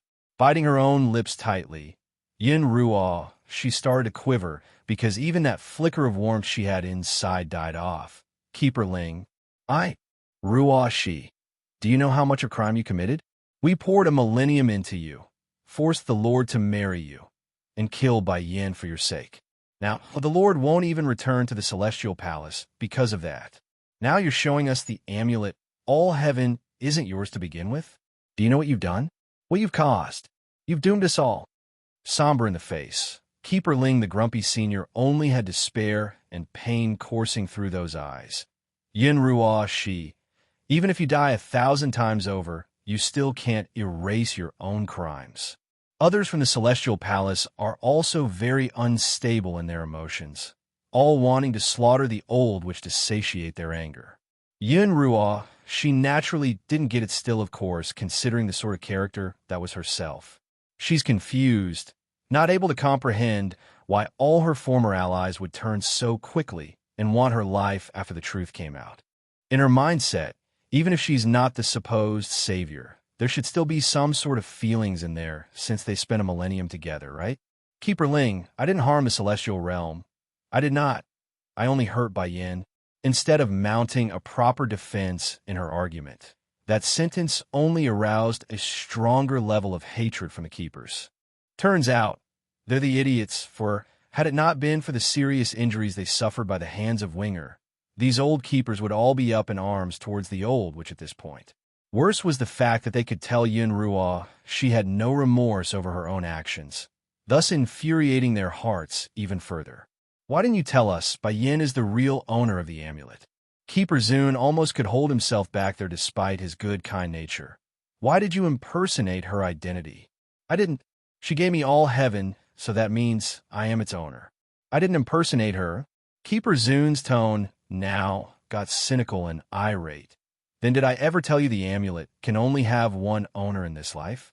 You said nothing despite that fact. I suspect you are purposely conspiring to destroy our world. Yin Ruo, she just stared dumbfoundedly over the accusation. It's true she's jealous of Bai Yin and went through long lengths to destroy her former friend, but she's never once thought of ruining this world. Why can only Bai Yin get the good stuff in this world? We are both the same, born from the same area, lived similar lives, so why does everyone turn to her and give her everything while I get nothing? The Celestial Lord loves her, the Demon King secretly loves her, and everyone in the Celestial Palace respect her. And she's not only talented, she's also more beautiful than I. Even those maids under her never treated me with respect. Keeper Zun, I was wrong. I know my fault. Please forgive me.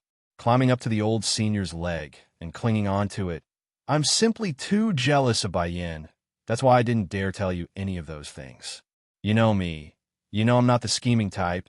I really didn't mean to. If it was in the past, then the kind keeper would surely believe her lies, but the little tidbit about her not being the scheming type only infuriating him even further. Seeing her false plea having no effect on Zun, the old witch instead turns to Keeper Ling as her last resort. Please, Keeper Ling, you always doted me the most. You wouldn't really hurt me, would you? Scram. Returning from his initial painful look, the grumpy keeper directly kicks the woman away so that she wouldn't touch him. Love and pain always go hand in hand. The more the love, the more the pain. He's fond of Yin Ruo, that's true, but that's only under the premise of her being the savior. Furthermore, he didn't know her true face to be so vile and disgusting, which only impacted him all that much more. Heck, it's a wonder he hasn't slain the old witch by now. That's how much humiliation and hurt this old senior felt inside. Feeling the hurt after being ruthlessly kicked away, Yin Ruo, she hurries to scan the area in a circle for help.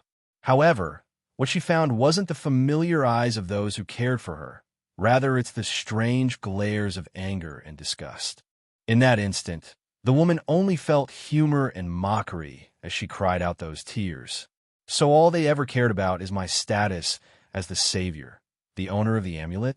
They never once cared about me as a person? So that 1,000 years' worth of time with them is worth nothing. I see how it is now. Haha. She murmurs a laugh like she's finally resigned to her own fate. Turning to Bai Yin, who's still inside that pillar of light, the old witch burns with jealousy once again. Bai Yin, you really shouldn't have come back. You never should have. But don't think you've won everything. Take a good look around. Look at these people from the Celestial Palace and their faces. They're the ones who murdered you 1,000 years ago and now demands your help. Going back? 1. After saying this, Yin Roshi's eyes shifts back to Keeper Ling and the others, her laugh sardonic and cynical as well. Whether or not I have deliberately misguided you bunch before isn't the issue anymore. It won't change the fact that it was you all who hurt her. Don't forget, it's Keeper Ling over here who killed her and ruined the baby in her stomach. You still think she's going to help the Celestial Palace? How laughable, haha. Rage spewed out of Keeper Ling's eyes at being called out. You shut up. Unfazed, the old witch merely closes her eyes in anticipation for what's to come. She's fearfully frightened inside, but no matter what, she's not going to let them see that, of course, out of grudging smite. She knows, this time, she had lost everything. Status, pampering, and him. Yin, looking embarrassed. Keeper Zun speaks first after resolving the struggle in his heart. Before we allow us to sincerely apologize for what we've done. Indeed, we did a lot of wrong things under Yun Ruo Shi's deceit, but even so, I hope you can return to the Celestial Palace with us. His eyes are full of guilt because as long as the thought of Yun Ruo Shi tricking them into doing all those things continue to hover in his head, he would gnash his teeth in frustration. Yin did not respond, though.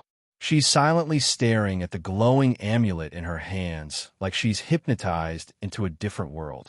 Keeper Zun only got more embarrassed as he got ignored. Wanting to do something, the old senior forces himself up from the ground to walk closer to the woman despite the pain. Yet right as he did so, a small body of a child gets in his way to block the path. You're not allowed to come near my mother. My mother hates you, and I want to kill you. In the previous life, I wasn't born yet, so that allowed you villains to hurt my mother, but no more. I am here now, and won't let anyone make a move against her. There's extreme wariness in the little guy's face when glaring at Keeper Zun, which only reinforced the idea of how much wrong these supposed men of righteousness have committed over the years. And sure enough, of the many individuals who came today from the Celestial Palace, not one could keep a straight face that indicated they were free of guilt. For example, Keeper Ling had always been the most arrogant and stubborn of the bunch due to his grumpy nature. However, not even his thick skin could keep himself from flushing red due to shame. He's got an attitude that's true, but he's not an evil, vile individual who did everything out of selfish desire. He really did want to save the celestial realm. It's one of the main motivations for his past crimes. Yin, the grumpy keeper, slowly steps forward like his peer, those eyes gaunt with pain and guilt. I know what I've done. What we've done can never be redeemed. I ask for nothing for ourselves, but for the world that we live in. In order to combat the great calamity that's to come, we need your help. If it's our lives that you want for that help, then we will offer our heads as the price. Compared to the long-term survival of all living things, they as the protectors must take responsibility. It's their duty and their consciousness speaking. Going back, too. Unfortunately for these pleading fools, the answer was once again utter silence. Since the moment Yin fell into her trance-like state, the lady has not once responded to anything or anyone. She's fully enveloped in her own inner world of blurry images. Then suddenly, something occurred with the pillar of light shrouding the lady. It fluctuated, giving no obvious sign of what happened in that moment. However, the woman herself felt it from the inside.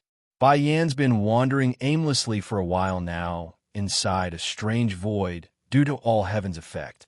But her aimless wandering didn't last long when a huge towering structure suddenly appeared in front. She halted, baffled and surprised by the familiarity of the building. It's a skyscraper. There are also people from what she observed, mostly men and women chatting with a smile on their faces as they carried out their business. However, what caught Yin's attention were the clothes they wore. Each and every one of them had the same type of clothing people on Earth wore. This is Earth? Realization dawned on the lady, knowing full well what the image represented. Does all heaven want me to return to Earth? Right as Yin's brain became stalled by her own thoughts, a faint yet distant voice echoed over, wooing her to move forward and that there's something she must retrieve from the other side. Why Earth? I'm originally from the celestial realm, so what could possibly be over on that side worthy of retrieving? Can it be? I only got reincarnated on Earth the previous time because all heaven sent me over there. Just as she's pondering on what to do and the consequences of leaving so abruptly, a warm light pounced over without indication, shrouding her and melting that fading figure. Demon City, outside the city gate. Bai Xiaoqin had just swung his head around to check up on his mother when he saw the mildly transparent body of Bai Yan's figure. Immediately, the boy's face went bleakly white with shock. Without another thought, the young lad threw himself over to his mother's leg to cling onto it, refusing to let go like he's afraid doing so would wind up with him being abandoned. Yin or Xiaoqin, Binding also saw this scene and flew into a horrific shock. She also wants to enter the light to be not left behind. However, the resistant pushed her back and causes the grandmother to stumble backwards. Grandma, Bai Xiaoqin speaks to comfort his grandmother. I think all heaven is sending me and mother to another place. We might not be able to return for a while. Please take care of my siblings while we're not around. No. Panicking now after getting that detail, Bai Ning tried several more times to enter the light pillar to no avail. She's being repelled repeatedly like all the rest. Where are you going? Don't leave. Don't go. Her voice carried a heart-wrenching tone that could make anyone tear up.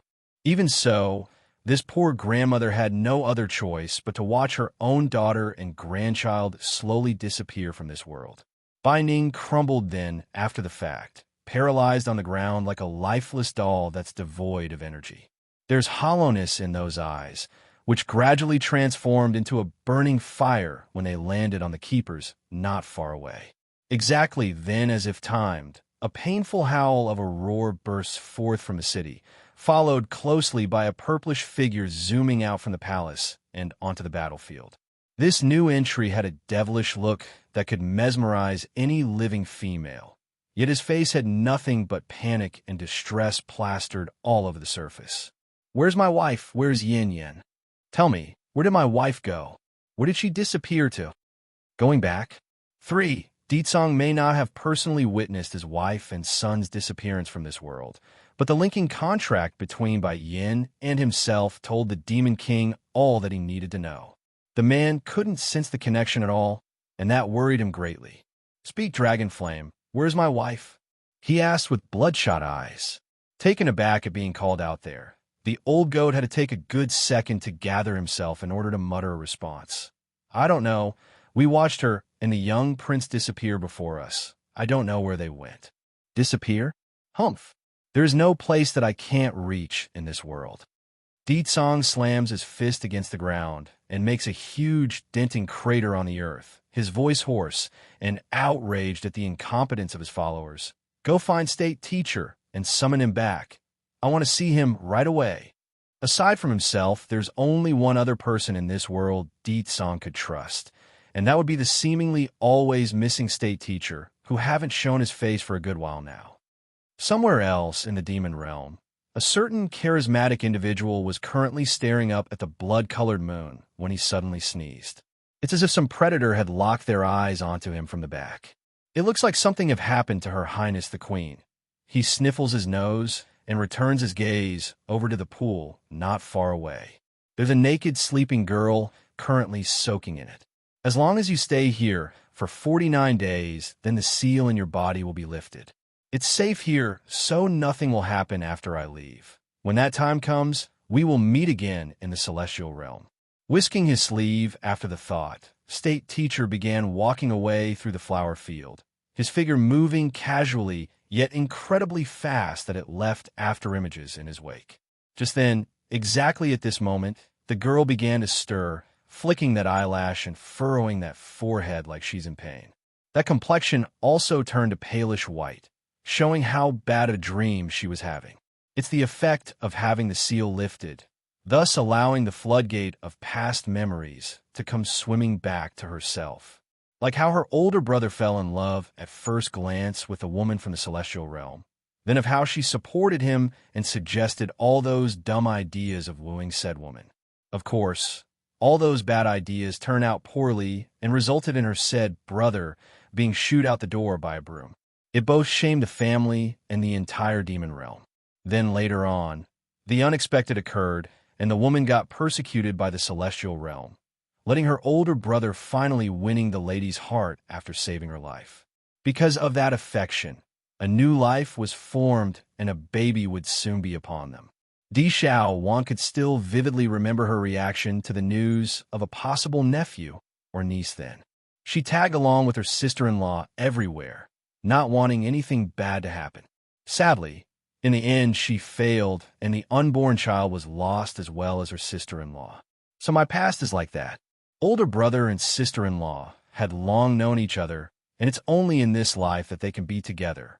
Celestial realm, it's all because of the celestial realm that everything happened in the past. They persecuted her and forced the family apart. Shooting her eyes open, there's anger and hatred filling the beautiful girl's face. 49 days? Fine. I'll stay here for 49 days. Afterwards, I will definitely go to that celestial realm and find those bastards. I don't care who will stop me. Nothing will in my way. Earth. 1. Atop a towering snow peak without a hint of civilization. Pristine and white due to the shimmering cold substance which blanketed this ground, Bai Yin slowly comes to after being thrust into the light. She rubs her forehead, feeling the stinging pain of crossing over time and space. The lady had no illusion about what she experienced there.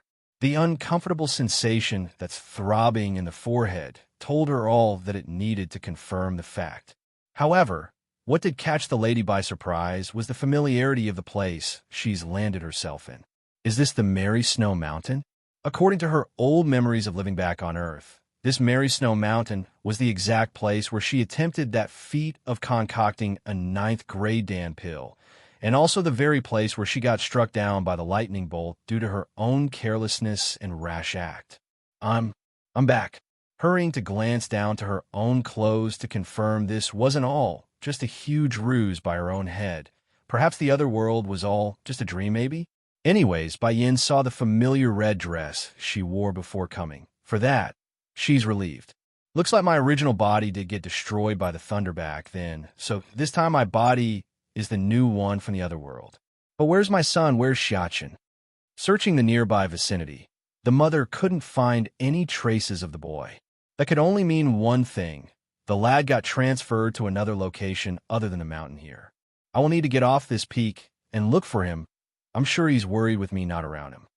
In this region where Bai Yin lived in her previous life, there are 4 small hidden clans that wielded a lot of influence. The Bai clan was among the ranks before she died. It's also where her mother hailed from.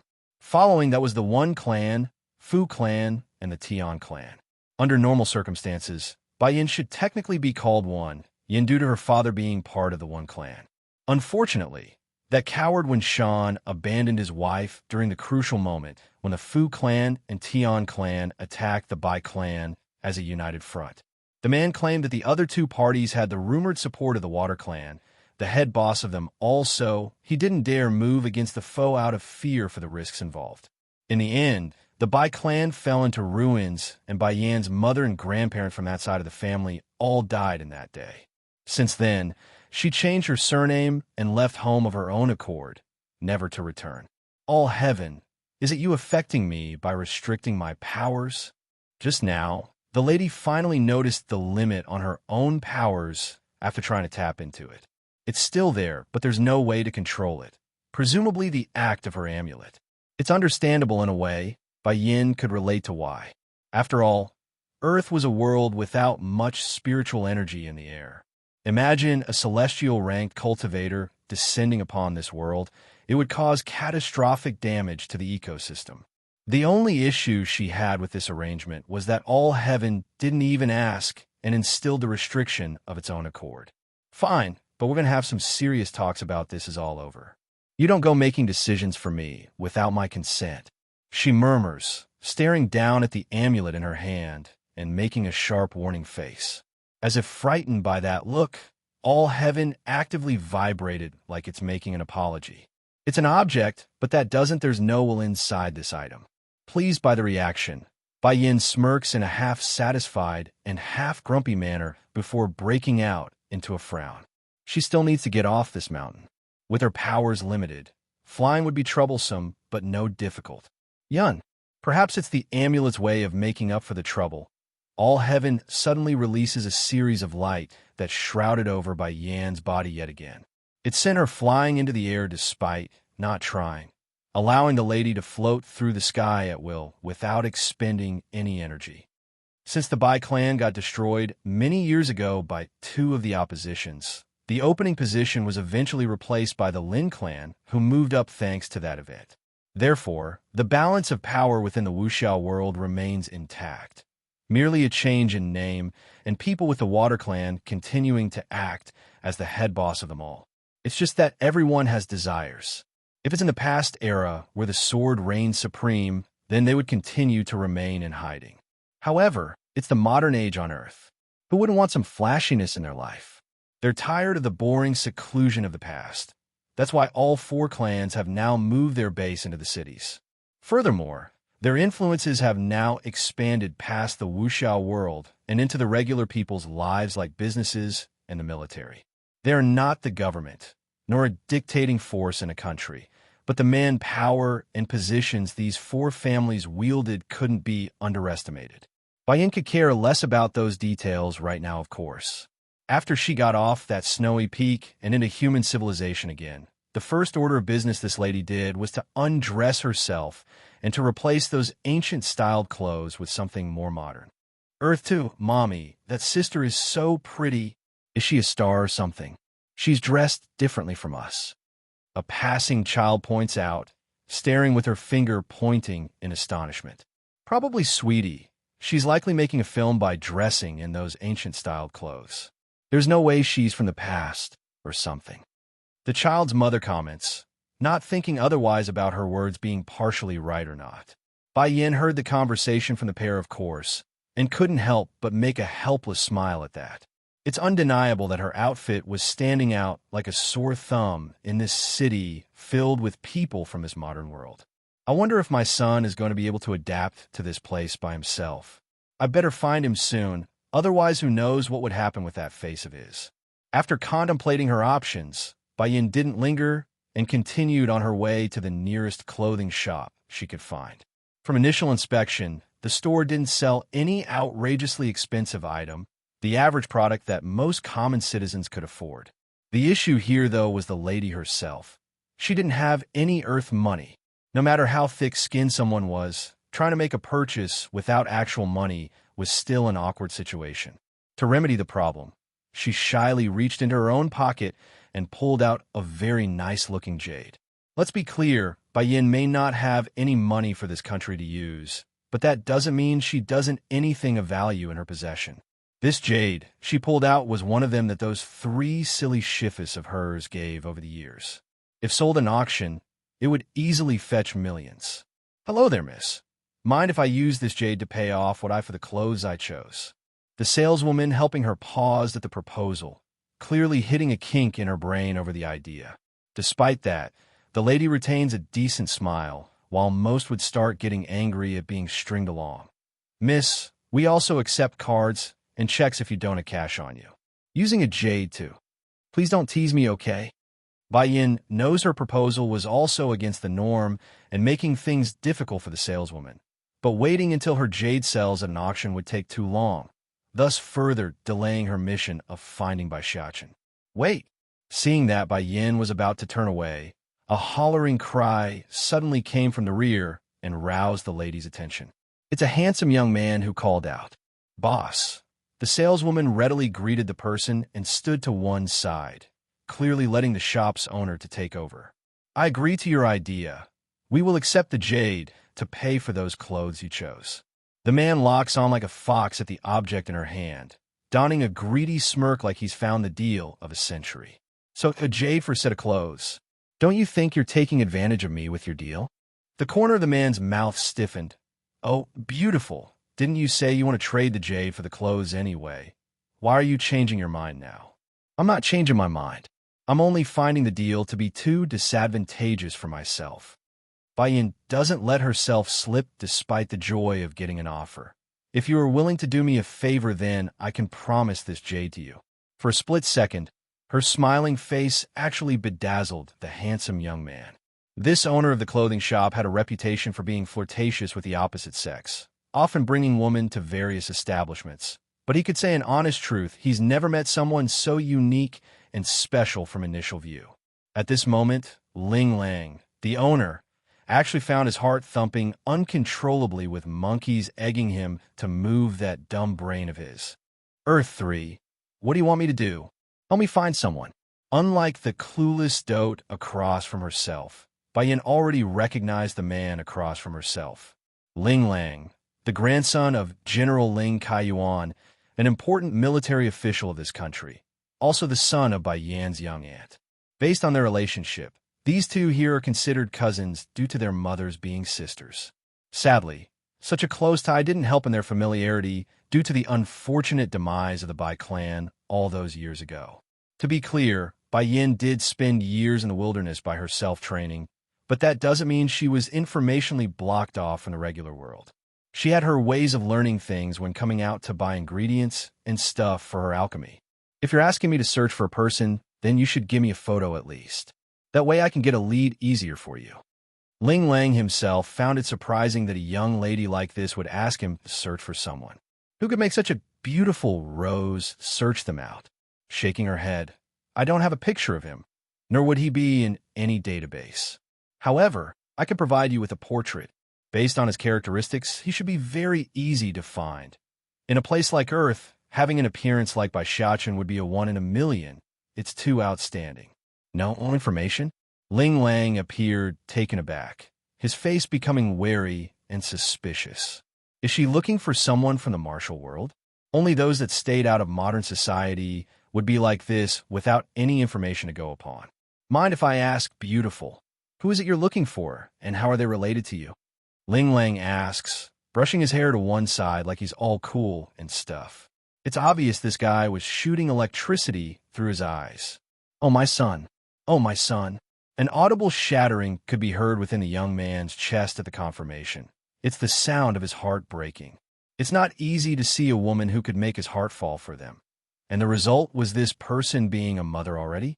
Oh, how the gods like to punish this flirtation young man. For a split second, Ling Lang wants to cry out of impulse, wiping the invisible tears from his eyes, though they never existed. He forces himself to move forward out of business standards. All right, if you give me a portrait of your son, then I'll have someone go look for him. Why me? Why does she have to have a son already when she's so young? Pity, such a pity. I don't have a portrait on me, so I'll draw you one later. Thinking it over, Baiyin got another idea too. Also, I want you to give me some money. That actually made the man visible twitch in the corner of his mouth. Didn't you say only one favor? It's true he has good feelings towards Baiyin, but that doesn't mean he's going to be taken for a ride. A businessman would always be a businessman, that he won't change, not even for a girl. When did I ever mention it's only one favor? Baiyin understood what her clueless cousin was implying at and shot it down immediately. Besides, this jade in my hand is worth millions if put in auction. Why should I give it up so easily like you thought? Money talks, especially when one was desperate and without any on hand. This includes those reclusive martial art clans that are now living in the cities as well, so it's just a matter of time before she needs to use some. Earth 4. There's something Baiyin didn't mention as well, that the jade also held other properties which made it far more valuable than mere money. But Ling Lang didn't need to know that. Not yet anyways unless he asks in the future. Showing a bemoaning face at the extortionary lady, Ling Lang reached into his own pocket and pulled out a credit card. Here, there's 1 million in there. The passcode is 5x times x times x, so keep it on you for now. I will get some more later on after notifying the bank. Also, remember to come to me first if you got more jade of this quality in the future. In a few days, it would be his grandfather's birthday, so he wants to use this jade to offer it as a gift. The filial grandson had a lot of confidence the present would make the old general very happy. Looking at her clueless cousin's reluctant face, Baiyin quickly grabs onto the card like a mischievous fox that had won the exchange, smirking in the face as she twirled around to leave. All right, I'll bring the portrait on my next visit, so start getting things ready. That's all she said before disappearing from the shop. Why do I feel like she knows who I am? Ling Lang complains, feeling ripped off in some way or cheated as a businessman. A while later, Bayan had just finished getting more things done when she happened to come across a girl in the middle of an open plaza. Around 17 to 18 years of age, the clothes on the lass may be worn and faded due to how many times it's been washed, but that delicate face couldn't be hidden. But more importantly, Bayan recognizes this individual that's handing out leaflets to the passersby. Bayi, you don't have to work in these low-paying jobs, you know. Come with me, and you will eat well and dress well. A young man dyed with yellow hair walks up and openly grabbed the lass by the wrist. What's so good about this kind of work anyways? With your appearance, I can get you a better job, okay? Biting that small lip, Bayi showed resentment and hostility towards this person. Leave me alone. I will not betray my own body. I can make a living perfectly with my own ability. Why should I sell my own body out? You're asking for it, Bayi. The yellow-haired thug grew irate and attempts to drag her away by using force. There are, of course, onlookers nearby in this busy street. They could see the struggle between the pair. However, right as one of the pedestrians wanted to help and break up the scuffle, the most unexpected thing happened. What are you looking at? She's my wife. She ran away with another man and left our baby at home. Now I'm taking her back. You're talking nonsense, Bayi cried, trying even harder to free her own wrist now. I am not your wife. I am not your wife, so let go of me. Someone please help. Please help me. She starts whimpering, tears muddling her own words. Quit making a scene, wife. The yellow-haired thug softens up in the voice to hide his inner grin.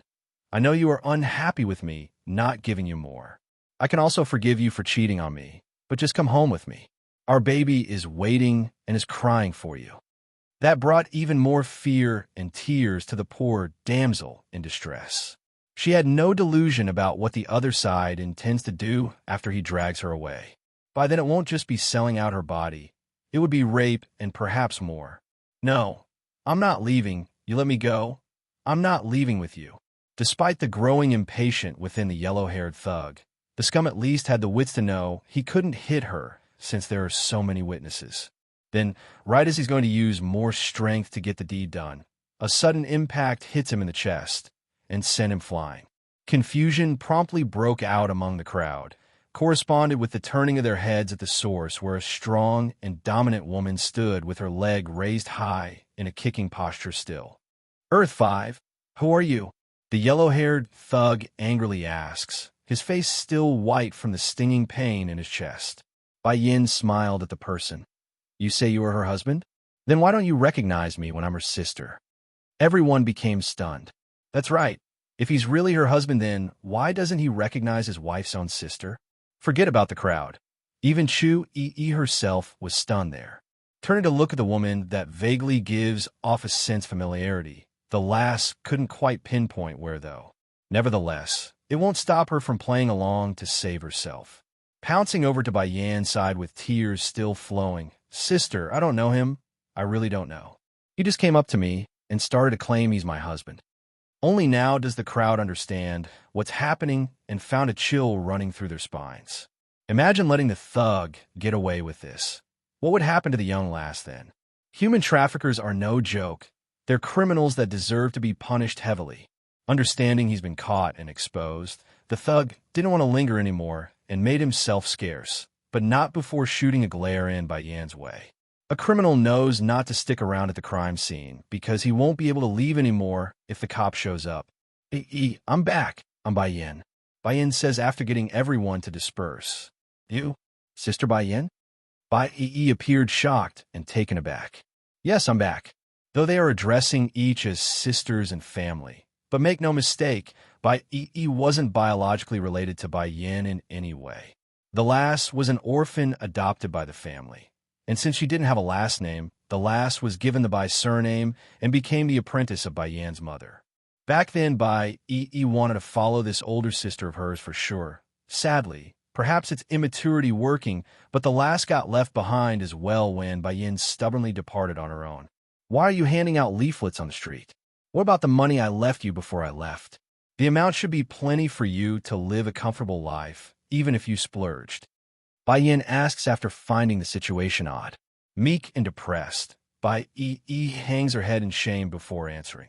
Sister Bai Yin, shortly after you left, your stepmother and her daughter deluded your father into taking everything back.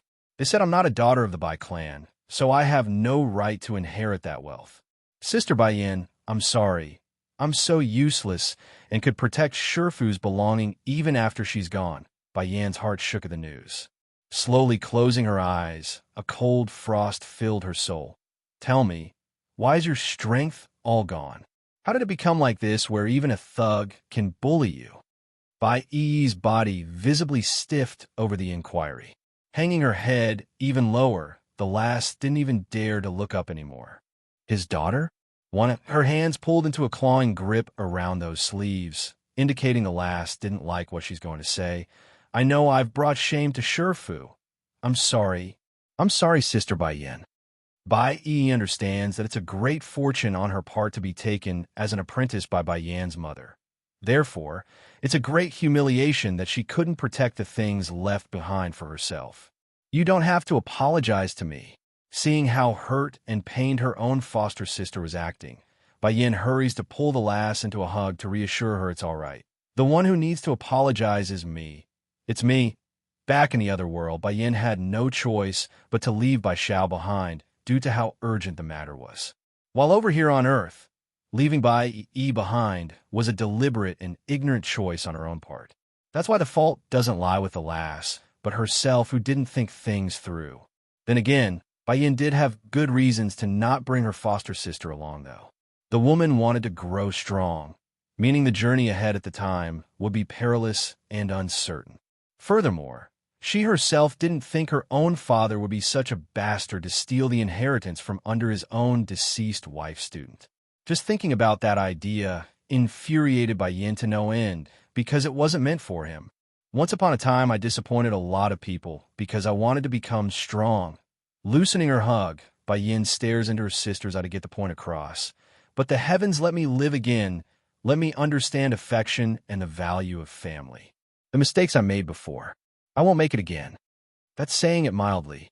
Technically, it's not the heavens. It's the lightning bolts from that day, striking her brains out and knocking her soul into another world.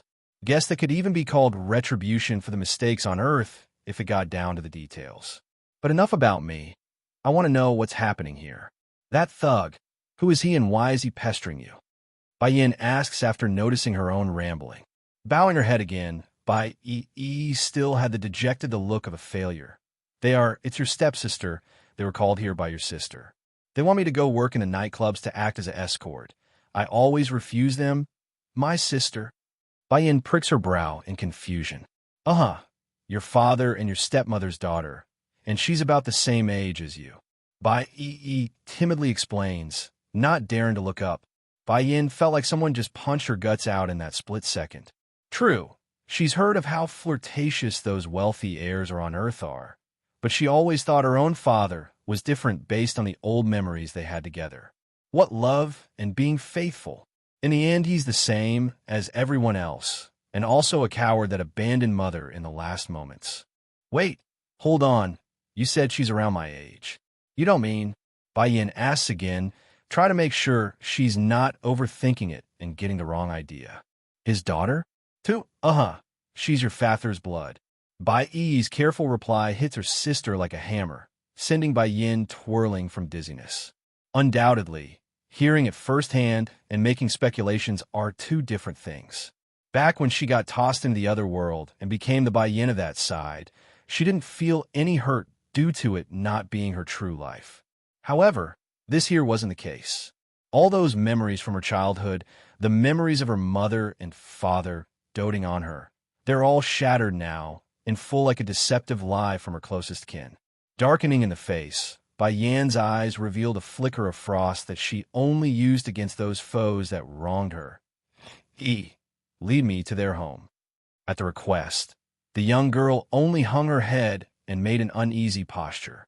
You don't have to be afraid. Just show me the way. I'm not going to let them steal the things I gave you. They don't deserve what was my mother's. Bai Yin says, her smile reassuring and powerful. But despite her own worries, Bai Yi still nodded after meeting her sister's gaze. Okay, I'll take you. Ever since that incident, the lass here has never wanted to step foot into that dreaded home again. However, if it's her precious sister Bai Yin who wants to go, then she's going to take her there regardless of the lass's own woes. The former by mansion, an estate that's neither overly luxurious nor extravagant, a perfect unity between modern and traditional style in its construction.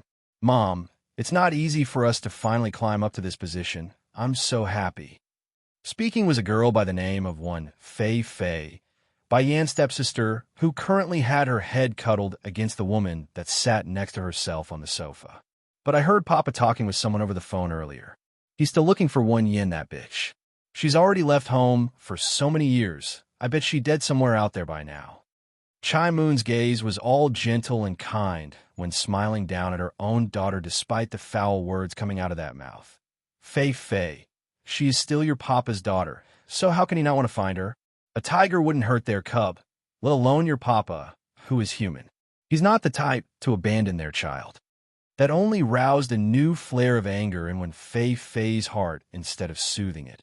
If that's the case, then why did he disregard us for so many years? Isn't it because Bai Yu and Wen Yin? Wen Yin vowed to never return and even changed her name to Bai Yin to show she's not related to us anymore. Humph. Moreover, it's because of such a rebellious daughter that I had to stay away from here for all these years. If it wasn't for Bai Yu's death, Papa wouldn't have called us here in the first place, so I hope that bitch never returns to begin with. Upon thinking up to here, when Fei Fei's delicate hands would begin to clench up in frustration and annoyance due to the childhood she experienced. Unbeknownst even to her own mother, this girl had more than once snuck over to the Bai estate during her youth, and on every visit, she would see her beloved Papa doting on another child. Imagine experiencing such a scene. Anyone would hold resentment in some way, even if the fault lied with the one she cared about. His daughter? 3. She's unwilling to accept such a fate. Why should another daughter be taken priority over herself when they're both Papa's daughter? It doesn't make sense to her. Fei Fei, you know it too. Coming here wasn't easy for us. Your Papa, although he is selfish, but his love for Bai Yu is still sincere. It's just that he loves himself more. Also, the things we snatched from Bai Yi, your Papa only had us temporarily keep it for now. I estimate he's going to give it back to Bai Yin once she returns in the future. Back then, the only reason when Sean would agree to giving them the privilege of taking care of those properties and assets were because of Bai Yi's status as an outsider. If it wasn't for that crucial point, no level of coaxing from this pair would matter in the eyes of that cowardly man. Fortunately for the mother and daughter here, though, the selfish man didn't bother to check on the contents even after forcing Bai Yi to hand it over. As a result of that fact, some of the assets have been moved and secretly used by Chai Moon and her daughter here. For example, the Dan pills Bai Yin left behind were consumed by Fei Fei, thus allowing her average constitution to grow exponentially compared to others of her age in the clan. Mama, do you think that Bai Yin is stupid or what? If she had those Dan pills, then her strength would have improved greatly. Yet instead, she left it all to that outsider Bai Yi. Now it all benefited me. The lass snickers a laugh, holding her older stepsister in contempt. Unbeknownst to her, though, Fei Fei's speculation wasn't exactly wrong. Those pills were given to Bai Yin herself. However, they're not assets left behind by Bai Yu. They're all personally concocted by Bai Yin during her younger years. As to why this fact wasn't made public, it's due to the tragic event all those years ago that stopped it. Back then, Bai Yin had just come across an old alchemy book in one of the old storage units of the Bai clan. Then, through trial and error of her own, the young girl was able to grasp her own way through the ins and out of alchemy and produce those Dan pills. Though inferior in quality for a first attempt, they were still plenty valuable on Earth. Coupling with the fact that the old Bai clan's head was about to celebrate a birthday event soon, she thought it'd be best to wait until that day to offer it as a present. By the way, Mama, you know how Papa doesn't let us go into his study, right? Not long ago, I secretly snuck in there and saw a portrait placed along his table. Painting? Is it a painting of Bai Yu? Chai Moon asked with raised eyebrow, but quickly shot the idea down by shaking that head. It's too unlikely in her opinion. For one thing, Who still uses a painting when there are plenty of photos around? No, it's not. That painting, it's like a tortoise. No, wait, that's not right either.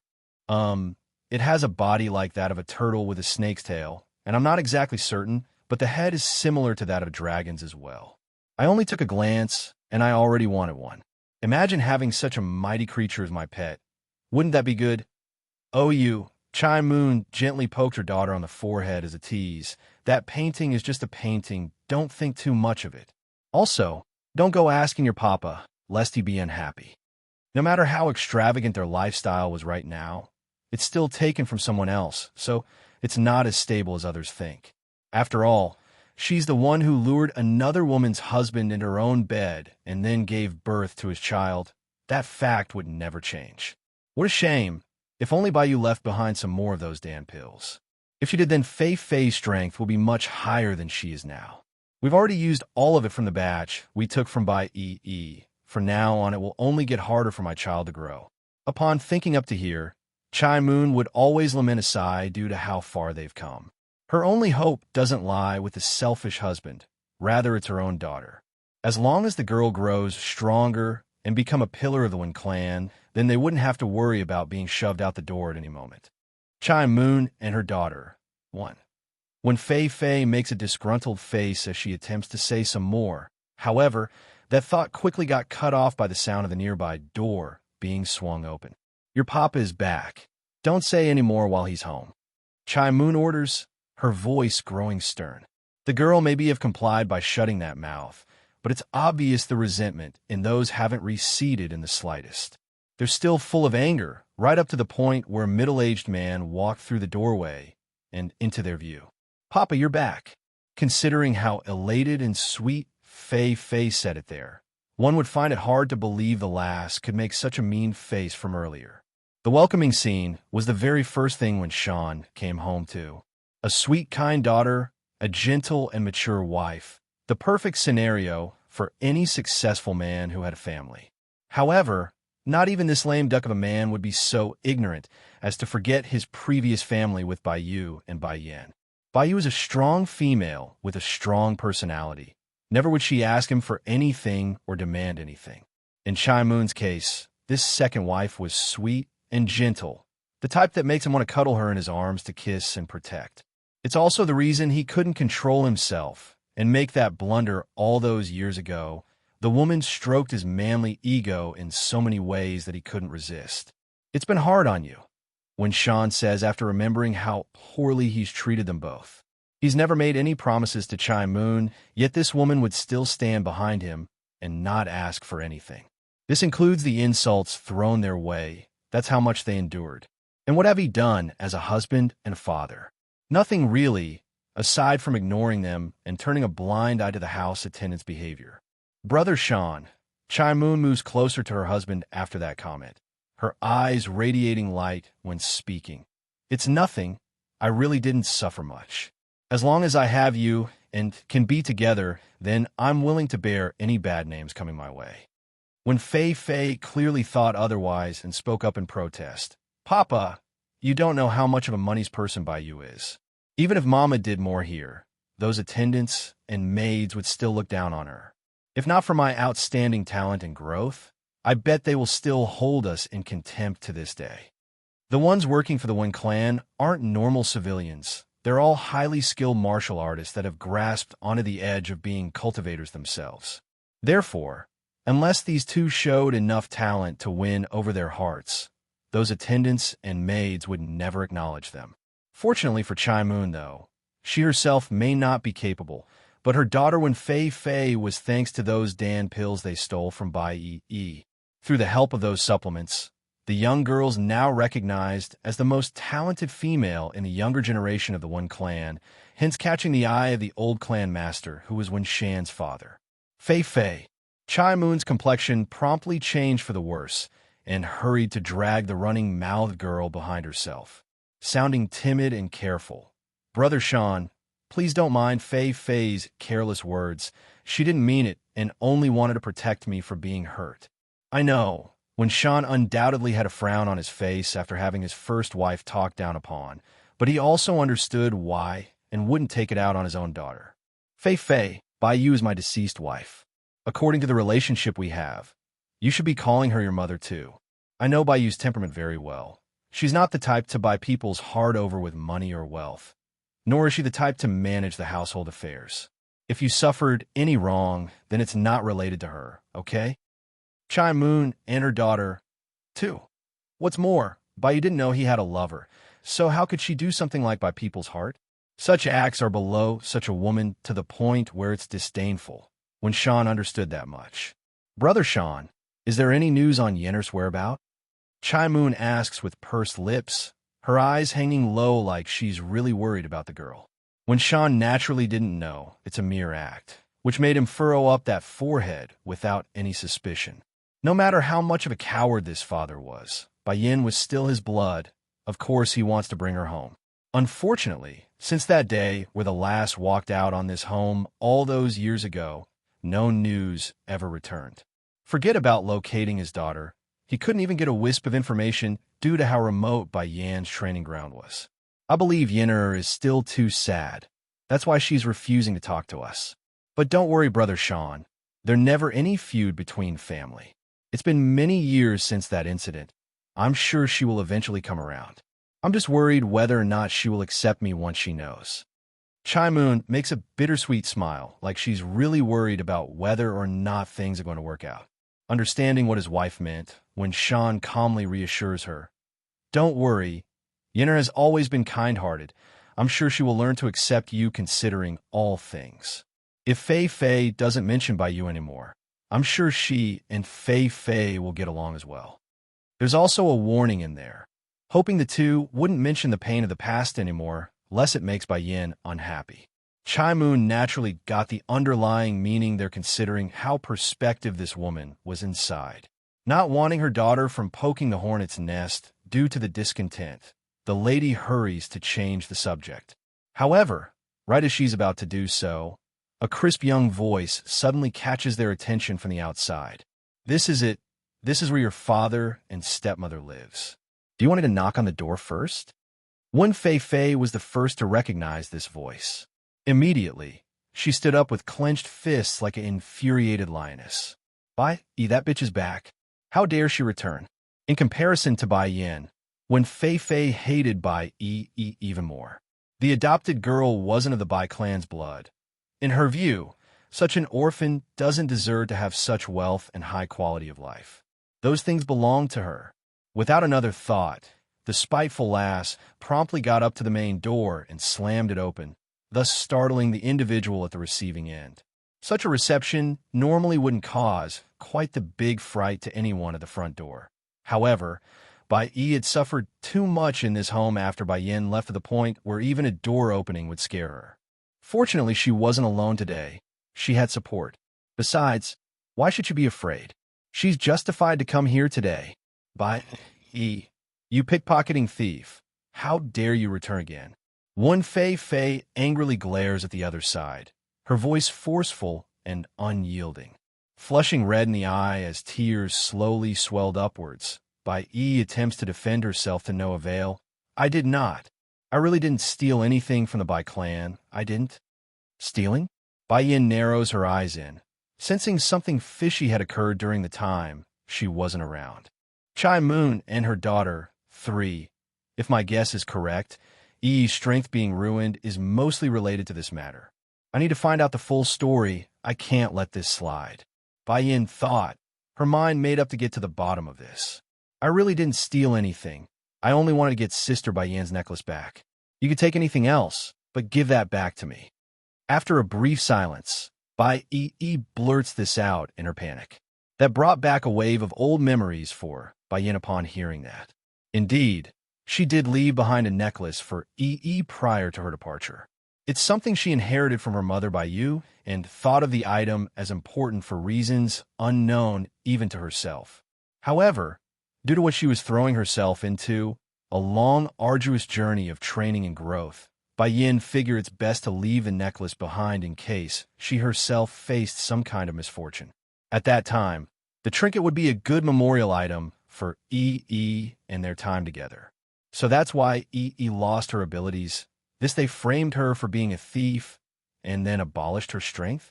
Tightening her hands into a ball, a gush of anger erupted within Bai Yan's heart. Due to how immersed when Fei Fei was at her verbal attack, the last didn't realize there's a second person around and continued to sneer in contempt. That is my stepmother's things, so of course I have to take care of it in my stepsister's place. You are an outsider.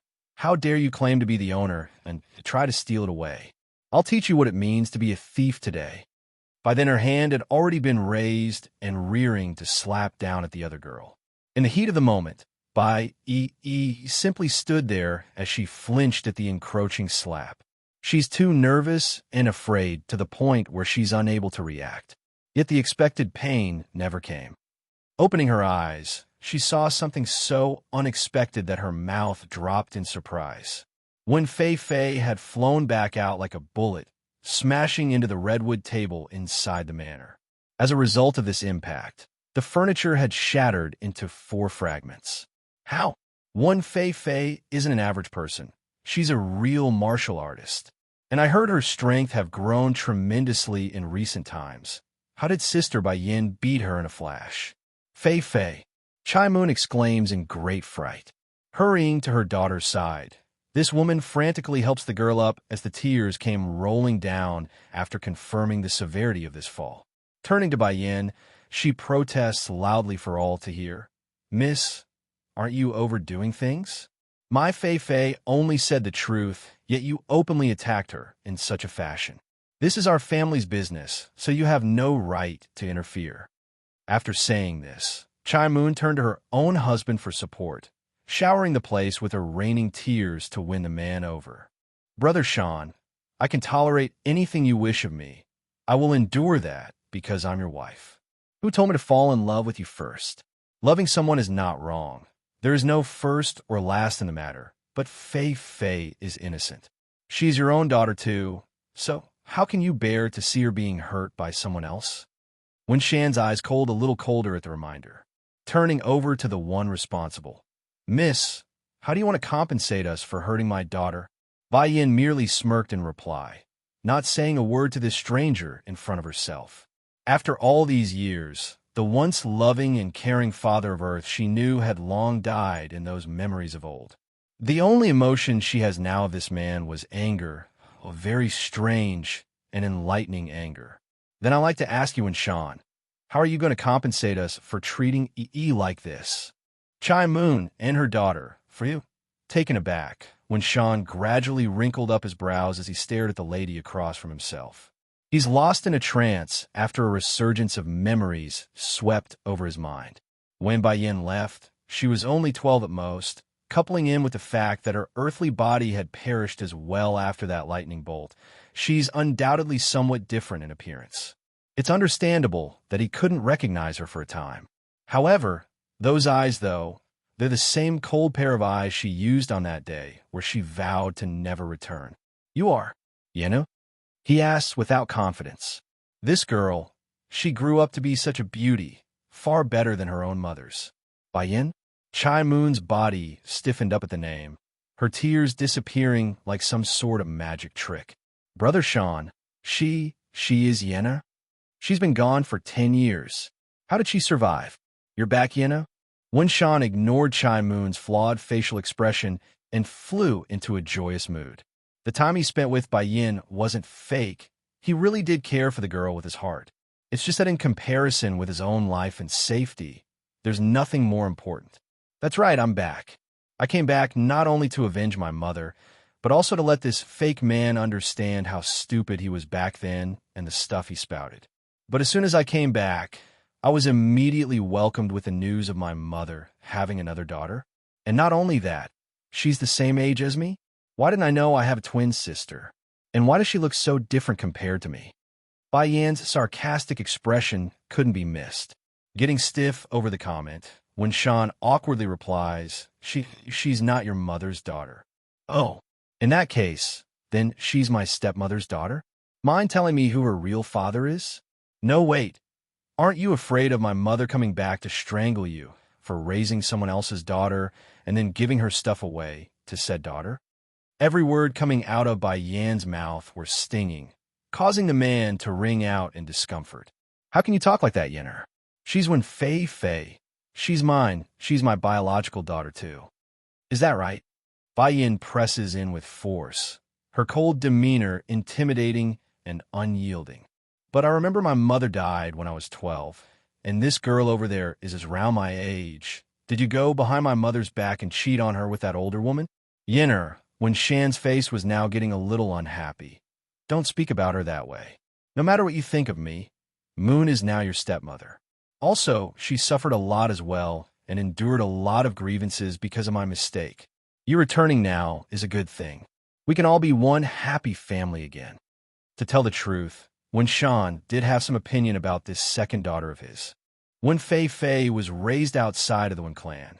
Therefore, the last didn't know a lot of manners or rules that was expected of her. However, this cowardly man also knew he had no right to reprimand anyone since Chai Moon remains innocent in this matter.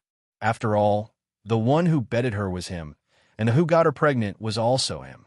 Furthermore, this second wife of his never asked for anything at all, only silently supporting him from behind at the very beginning.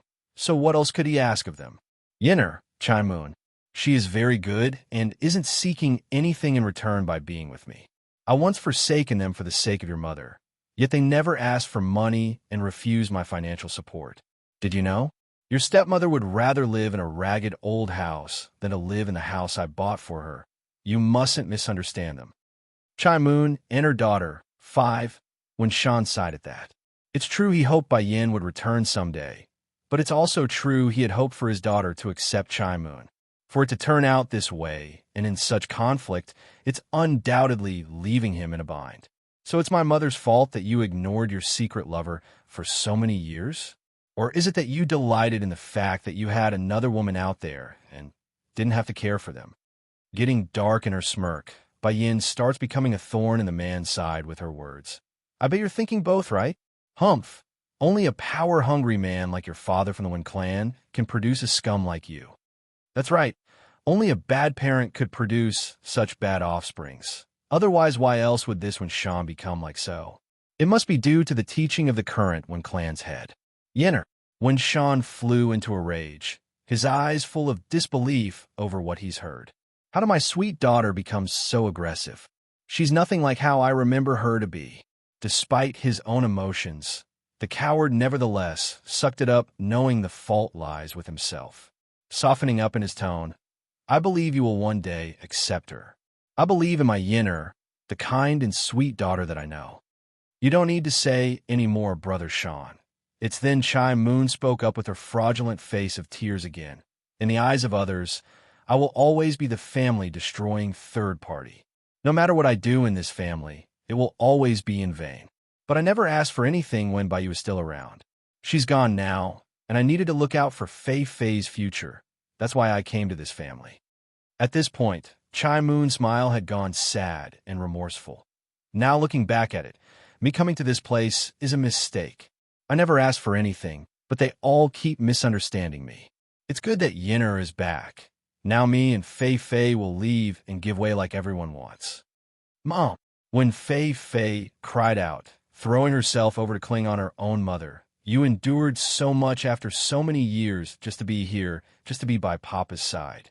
If you leave, then who's going to care for Papa in the future? But I don't want to destroy other people's family. As long as your Papa and sister are happy, then I'm satisfied. Wen Shan may be a coward, but he's no heartless bastard. When he saw how moving this scene was between the pair there, his heart ached in agony like anyone should. It's as if someone was reaching into his heart and twisting it. I'm really too much. What the hell have I been doing all these years? I knew Chai Moon loves me, yet I'm always being neither hot nor cold with her. So what if she's not as good as Bai Yu? She may not have the look or family background, but she loves me.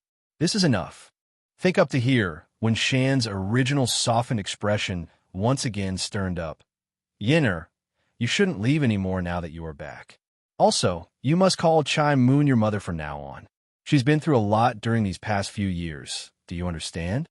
And your birth mother, she's gone already. When mentioning this fact, the man found it difficult to breathe like he didn't abandon his own wife in the first place. I want to reemphasize the point. Chai Moon is not some third party. She is my wife. She will fulfill her motherly duties, so you don't have to worry. Bai Yin couldn't resist a sneer after hearing all that. She never bought their act in the slightest. Rather, it's starting to get amusing because of how similar these two are to the Bai House from the other world. They're both pretentious and likes to act before the public. If you're all done acting, then give me back my mother's stuff. I'm going to give you to the count of 3, so don't waste my time. Yinner, when Shan's already wrinkled forehead had turned into a deep furrow. He never expected his good and obedient daughter to turn out so rebellious. 1. Bai Yin announces without any readable emotion. What are you doing, Yinner? 2. 3. Bai Yin wasted no time to move at the last count. In a flash, she bolts into the manor like a lightning bolt, causing a gush of air in her wake and sending the cowardly man stumbling backwards. Punishment for a thief, 1. What are you doing? Chai Moon flew into a great fright as she saw the girl charging towards herself. In a momentary lapse of panic, the woman backpedals against the nearest wall without a second thought. Bai Yan's aura was simply too strong and oppressive, similar to Deetsong's, hence the reason why this mortal human would react so strongly. It's downright suffocating for those unprepared. Speak, where's my stuff? Stammering in the lip, the pretentious lady nervously answers without any forethought. In my room's cupboard. That's all Bai Yin needed to hear. In a flash, she disappears from view and onto the second floor of the manor. This sort of speed amazed Chai Moon and her husband. For one thing, it showed how powerful the lady has become, and secondly, how did she know where the room was? Before long, Bai Yin returns to the main entrance with a box in hand. Sister Bai Yin, Bai Yi grew elated at the sight of the familiar object. Did you find everything? Despite what she's holding, Bai Yin did seem all that happy based on how quiet she remained. Indeed, the box in her hand was the very same box she gave Yi before leaving, but the weight didn't add up. It's much lighter than she remembered. When Shan saw what's going on, of course, he could tell the box was exactly the stuff left behind by his deceased wife. But what could he say? After all, the inheritance does belong to Bai Yin, which was the excuse he used to forcefully take it off Yi's hand. Yinner, Papa here know you're angry, but I want to remind you only me and Chai Moon is your family. No matter what, Bai Yi is only an outsider. If you put too much faith in her, then you're bound to pay the price later. Those words came down like a waterfall across Yi's heart. It dampened her elated heart and even hurt it, which could be noticed by how her hands had grasped onto those sleeves in a pained manner. He's not wrong. I'm just an outsider, like he says. An outsider adopted by Shifu, while no one else wanted me. My family, where did you get to dictate who my loved ones are? Bai Yin didn't want to play along anymore and openly sneered in contempt at her former father. On this earth, there's only one family I have, and that is Yi here. Forget this Chai Moon. I don't even consider you related to me. None of you are important to me. Unbeknownst to the group here, there's something else she didn't say outwardly. It's true in her previous life when Shan was her biological father. There's no question about that. However, she's no longer of this world anymore. She died several years ago already. That means the only blood-related relative she had left in this world was the ones from the other side, and Bai Yi, whom she considered her own sister due to the bond they shared. When Shan was finally outraged by Bai Yan's attitude to the point he stopped calling her daughter, there's fire burning in those eyes now. It's been 10 years. Even if I have any grievances, it should be extinguished by now. I know what you were thinking, but if I had gone out that day to save your mother, then the Wen clan might have been destroyed as well. It's not like you don't know who was backing the other 2 clans. Bai Yin didn't answer, only darkening in her expression as she went through the contents of the box. Regardless of how big of a backing those 2 clans had, they will be destroyed now that I'm back. But before then, I will drag out the force behind them and crush that power first. I will make sure they all pay dearly for what they've done. My mother left me a set of jewelries. There's a piece missing. The emerald jade is supposed to be worth millions and a dowry for when I marry. Of course, these are all material things, so I can settle it at a later date. Upon saying this, after ignoring the cowardly man's gaze, Bai Yin instead turns to Chai Moon, who appeared visibly guilty. I want to know what happened to the damn pills I left behind. Where's the pills I left for punishment for a thief, too? What are you talking about? Chai Moon's body shuddered at the accusation. She's very much afraid and tries to hide it with that forced smile. I really don't understand what you mean. What pill? I don't know, not buying it all. Bai Yin snickers a laugh and retort. Those damn pills were refined by me, so don't try to play me. I originally wanted to give it to my grandfather as a surprise birthday gift back then, but that didn't happen because of what transpired with the Bai clan. I worried for Yi's well-being, so I left it all to her after I left. Alchemic damn pills are good stuff all around, but if one's too greedy and consumes too much at once, then the effects would undoubtedly come back to bite one in the ass by making them have an unstable foundation. This important bit was obviously related to Bai Yi prior to Bai Yan's departure back then. Therefore, she's not worried about her foster sister consuming all the pills at once. Furthermore, she could clearly tell how unstable when Fei Fei's strength was in her earlier attack, thus reaffirming her suspicion. Brother Sean, Chai Moon didn't confront the girl, and instead turns to her own husband for help using that tearful face. I only wanted to do what's right as Yinner's stepmother by keeping her things safe. I didn't think I would be taken as a thief. The woman's act was truly award-winning. As she cried to play her role, Chai Moon actually evolved into a sad, sobbing laugh like someone that's spelling their emotions from the heart. If I really wanted to connive after riches, then I would have taken your money back then. Why did I not take a cent? I would rather raise Fei Fei on my own than to take others' money. You have to believe me, Brother Sean. I've been with you for so long. How could I have kept something so valuable hidden from your eyes?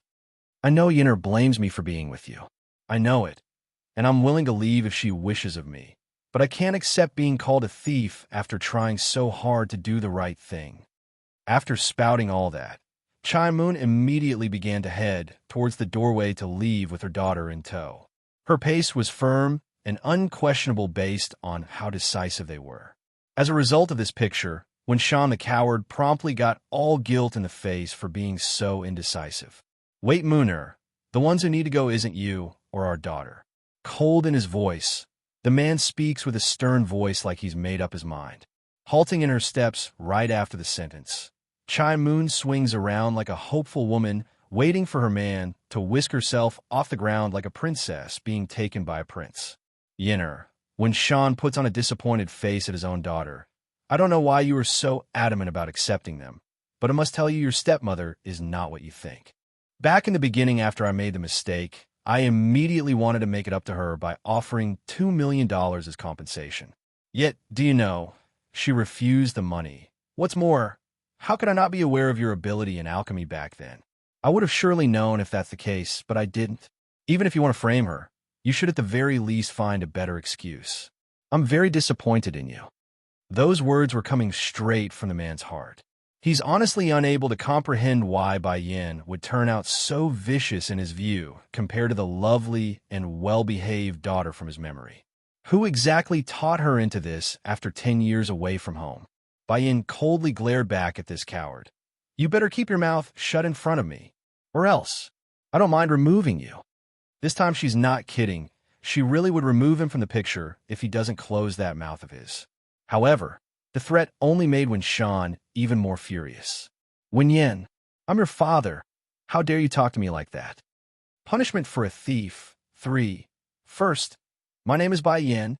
Secondly, in my mind, my father is already dead and you are just strangers to me. If you bother me again, then I really don't mind removing someone like you from my view. Yeah, shut up. This time when Sean really shuts up for no other reason aside from the immense killing intent coming off of the other girl. He's not mistaken. If he does spout another word, Bai Yin would kill him on the spot without another thought. Her strength, has it grown so strong that it made me terrified of her? When Sean shuddered at the thought and stumbles back a few steps in retreat. When it came to his own life, there's nothing more important. What's more, this lady in front of himself was no longer that delicate young daughter of his anymore from 10 years ago. She's a stone-cold killer that's going to slay anyone that gets in her way. When Fei Fei did not notice the strange atmosphere here, though between her own father and stepsister, she's too dense and elated to care. She actually said, she wants to kill Papa? Is this Bai Yin stupid? How could she have said something like that? It's the same as cutting off any ties and right to inherit the wealth of this family. From now on, there will only be me here, who is the miss of the house. However, right as the attention got shifted to herself from her stepsister for unknown reasons, when Fei Fei promptly retracted that eager joy in those eyes to make a face of anger in retaliation. Bai Yin, you are too outrageous and rebellious. He is your papa, yet you're saying you will kill him? A daughter should be filial and piety. Listen to every word from their parents. How can you be so unruly? Her tone seems to be looking out for Winshan, but it's also a message directed at the coward who didn't speak up. It's to say only she deserves to be the miss of this family. Bai Yin could care less about what the other side thought. Instead, she shifts her tone into a mild voice while speaking. Tell me, who is the one that crippled your strength? The foster sister bites that lip in grievance. It's when Fei Fei. She broke my dantian core, so I can no longer practice breaking a dantian as a mean of punishing thieves. I'm rather of agreement for such means in punishing a thief. That said, Bai Yin now locks onto when Fei Fei like a hawk seeing its prey. Then what should I do to punish you since you stole my things? You're spouting nonsense. I didn't steal it. When Fei Fei sounded angry, but it's only a ruse to hide what she really thought. As long as I refuse to admit it, then what else can she do? Not like there's any evidence to point to me, right? Bai Yin sneered at that. Did he not tell you that one can't overtake the Dan pills in a short period? Your foundation is weak and unstable, sometimes to the point where you can't even train anymore. That's all because of your misuse of those pills. When Fei Fei's complexion instantly got deathly pale at the news, she had a look of horror and panic plastered all over that face. How did she know? Fei Fei. Chai Moon cries out, afraid her daughter would expose themselves. She is trying to scare you. Don't you know your own physical condition? Coming back to her senses at the reminder, the pale-faced girl clenches her teeth and pushes through. When did my foundation get unstable? I'm very good, so don't try to bluff me. I don't have any of those Dan pills. After saying this, when Fei Fei then turns to her own father for help using those red teary eyes. Papa, she hates me. I know it. If she wants me to go, then I can leave, but I refuse to be framed as a thief when I never stole anything. Bang! Bai Yin could care less what her stepsister was trying to pull here. Without another thought or delay, she directly throws a kick against the girl's chest and sends her shooting out once again to the ground. I will have you spill those Dan pills back out sooner or later. It's just a matter of time. However, the debt with Yi's injury is still unresolved. Smirking in a sinister fashion, her expression was frightening and dark as she leaned downwards like an evil demigod. You can quit hoping for Winshan to save you as well. I said it already. If he gets in my way, then I won't mind removing him from the picture entirely. The young lord's child one, Winshan just stared at Bai Yin in amazement. It's only now does it occur to him how foolish he's been up until this point. What gentle and kind daughter returning to his side. That's all in the past and would never return after all the trauma he put her through. No! Chai Moon throws herself in between with her arms spread. Fei Fei is innocent. She's only doing this for your sake. But that's all this woman could get through. Before she realizes it, a hand had already reached over and grabbed her by the throat into a choking hold, nearly suffocating the lady in the process. There's no other way to describe this aside from Bai Yin being very irritated by the fakeness portrayed by this lady. Without any hesitation, she slams her down onto the ground as well and onto Fei Fei's body to make a ball of them both.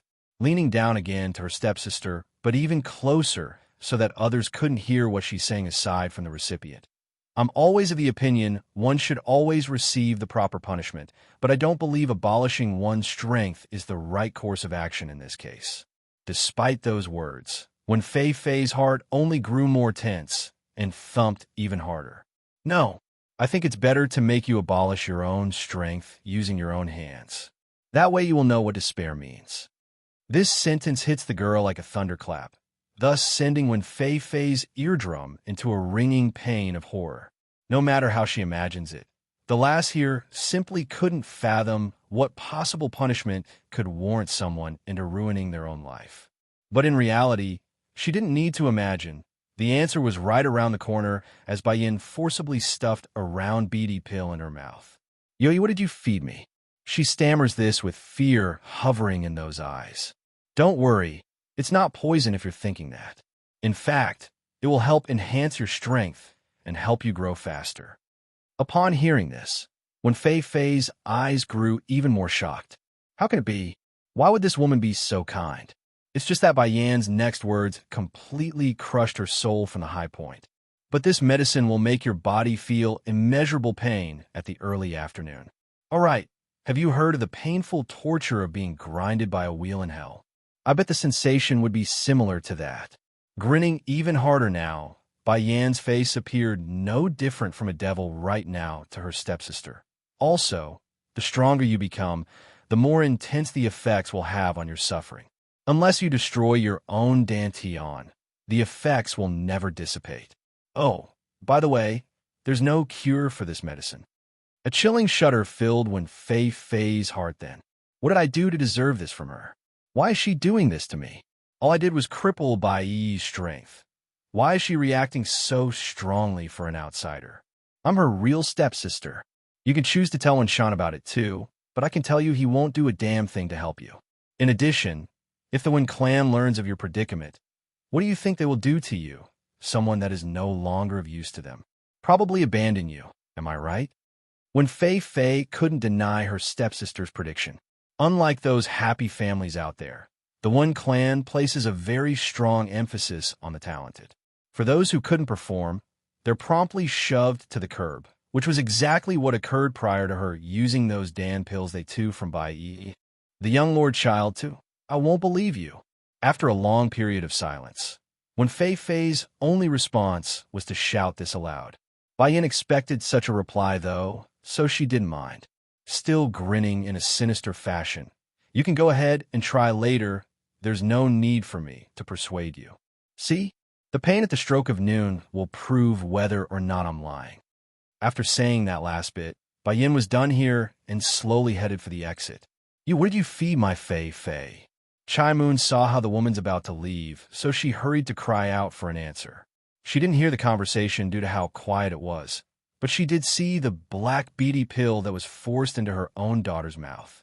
Swinging her head to one side to show that sarcastic grin, I fed her what she needed to eat. If you want the details, then you can ask her yourself. Lastly, I'm going to be sticking around for the next few days, so don't come bother me. I won't be so kind like today if they disturb me. We're leaving. As for the remaining debt owed to her by Chai Moon and her daughter, Bai Yin had every intention to take it all back and more, but that would come later after she's done with her other business. Oh, coming back to her senses, Bai Yi quickly gave chase from behind. 10 years. It took 10 years for her older sister to return. There's no way the lass would fall behind again. Through all of this, the humiliation and punishment for his family, Shan never uttered a single word in protest.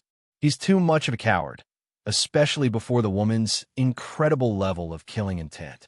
Therefore, the man kept to himself there like he's invisible. It's a sad reality for those involved, but compared to his own life, there's nothing more important for this Shan. Chai Moon also knew this, of course. Otherwise, why else would she not try to force the man to take her back then? However, experiencing the cruel reality of her husband being a coward still hurts. Any woman would be disappointed, she being no exception. What am I thinking? I always knew Shan's character, he only cares about his own well-being and no one else.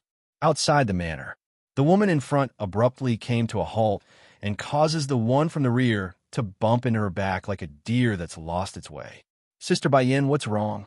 Turning around, Bai Yin softens up in her voice to say something that she's been holding back. I have something I need to tell you." "What is it?" It didn't understand, so she got a confused look all over that face. I won't be able to stay here for long, and when I'm done, I will probably need to leave." Still not getting it, Bai Yi simply smiled to say the obvious thing. "That's okay. I will go with you. I have no relative here. I only have you. In the past, Her life only had Bai Yu and Bai Yin as her family. With the former passing away, there's only this older sister of hers left. I'm sorry, that place. I fear you might not be able to go. To be clear, Bai Yin specifically used the word might because even she doesn't know if it's possible to bring her foster sister along. It's not like she doesn't want to, she honestly do, but unlike coming back to Earth with the help of the amulet in her possession, there's no tried and true method of bringing someone of this world over to the next. The smile on Yi's face disappeared, replaced promptly by the look of disappointment and sadness. Sister Bai Yin, are you going to leave me behind again? I'm very good. I could do anything like laundry, cooking, and cleaning. The young lord child, 3, listen to me. Bai Yin grasps onto her foster sister's shoulder so she would listen. The place I need to go is in another world. It's where I've been all this time. And that place, it's not somewhere one can just travel to at a whim. It's not that she wants to leave the girl behind. It's that she doesn't know if she's able to take her along. What point would there be in giving false hope? That would only cause more damage and hurt later on. Only then does Bai Yi's happy gaze let up, her lips pursing into a thin line. Then Sister Bai Yin, do you have other relatives over on that side? Bai Yin slowly nods to answer. Yes, a lot over there. That's a relief then. Are they good to you? Though still sad in the face, Bai Yi continues to ask. They all love me. A nod comes again. That's good. I'm relieved then. As if trying to keep herself from crying, Bai Yi puts on the most difficult smile of her life. I was always worried that you would be alone without me. Back when we were young, you didn't know how to care for yourself at all. There were attendants to help back when we were living with Shifu, but afterwards it was I who did everything afterwards, like fixing the bed, cooking, cleaning, and stuff. Now that I know someone else can look after you, I'm relieved. Bai Yin immediately got all sweaty in the forehead after having all her flaws pointed out. True, her foster sister was smaller than herself, but she's heck a lot more mature in more than one way. I of course want to take you with me if possible. Hurrying to change the subject, the conversation was leading into a hole that she didn't want to head down into. You know, I have a friend over on that side that's the polar opposite of your personality. You know how to do everything. She, on the other hand, doesn't know how to do anything, constantly making trouble in her wake. A real troublemaker. When mentioning Chu Yi again of the Holy Land, the lady's lip would inexplicably form a smile like some happy memories would return. I wonder if that lass is doing well. I haven't seen her for a long while now. But her name is the same as yours, though. She's Chu Yi and you're Bai Yi. Only a difference in your surname. If I can't take you with me to the other side, then I will make sure you have a good life on Earth. I won't let the same mistake happen again after I leave. This opportunity to return was a good chance to set things right. Not only does Bai Yin intend to find the missing item she needs, she's also going to rid Yi of all her enemies. Bai Yi could see her older sister's happy expression. As a result of this, a sense of sorrow hit her poor heart in a way that it throbbed. If only I could go there together with her. Sister Bai Yin, it's then does the lass remember something important? Is it wise to have a fallout with Winshan? What's wrong with that? Bai Yin sneered in contempt at the mentioned name. You're my people, he's not. You're my people, he's not. This sentence instantly brought a ray of sunshine to the depressed girl's mood. Looking up with hope in those eyes, she murmurs the only thing that she could, Sister Bai Yin said, I am her people. It feels so nice to be recognized. Feeling much better now, Bai Yi's next thought wasn't about the future anymore, but about something more pressing at the moment. Sister Bai Yin, where are we going to stay now? Stay in a hotel, of course. A hotel. But those are expensive. Counting her finger, the young lass immediately started to go over her earnings from handing out those flyers. As for the wealth retrieved today, that's not in her consideration. It's not like Bai Yi was homeless or anything. She also has a place to stay. However, there's no way she would let her older sister stay in that basement unit she rented. That's not even within the equation. It's all right, don't worry about. Reaching over to grab the other girl's hand, Bai Yin makes a reassuring smile, so her foster sister wouldn't fret. I got a lot of money on me, so don't mind the expenses. The young lord's child, for she extorted so much money from Ling Lang, It's only natural that she spends it. Not like Bayan could take it back to the other side and use it, right? The manors of the four clans are all within one area. Therefore, the news of Bayan's return had also spread at a whirlwind speed. Ignoring the Lin clan who came after the demise of the Bai clan, both the Tian clan and Fu clan would undoubtedly be startled by the news. This was especially true when word spread of Shan being walked all over by his own daughter. It's a well-known fact on how much of a coward this bastard was. After all, he didn't lift a finger after his wife got murdered by them. This meant that unless Bai Yan's strength had surpassed her old man, what transpired wouldn't be possible.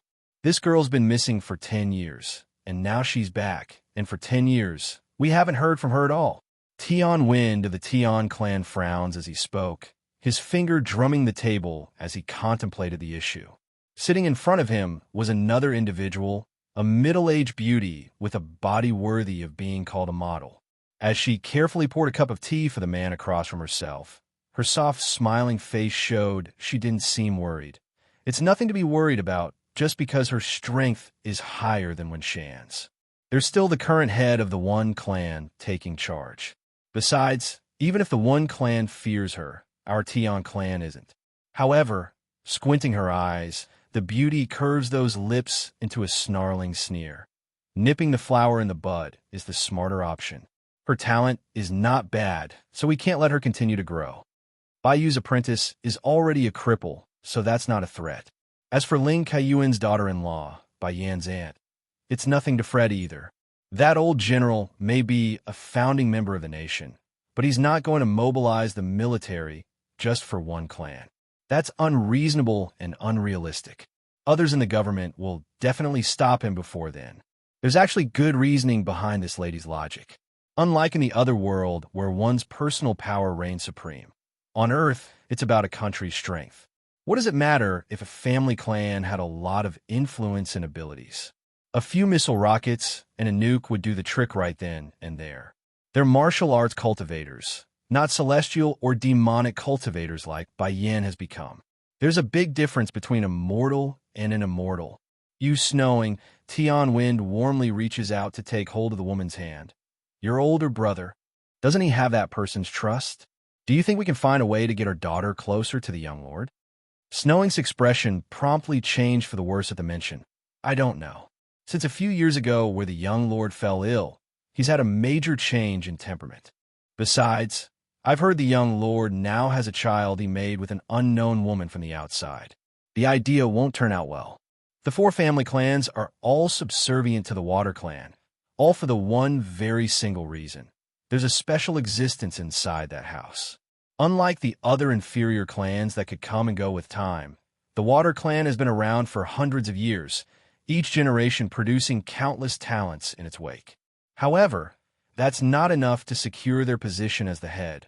Rather, it's because there's a sacred beast under their control. The creature is able to control the water, thus making them the de facto ruler of the martial world. Imagine having a tsunami hit you from out of the blue, or a raging hurricane that wouldn't recede. No normal person could withstand such a might. Water Clan's young lord, 1. Snowing, what's the big deal about a man having a few lovers outside? Which successful man doesn't have a few with them? Moreover, the young lord is not married and only has a son. That means the child's birth mother isn't fit to take center stage.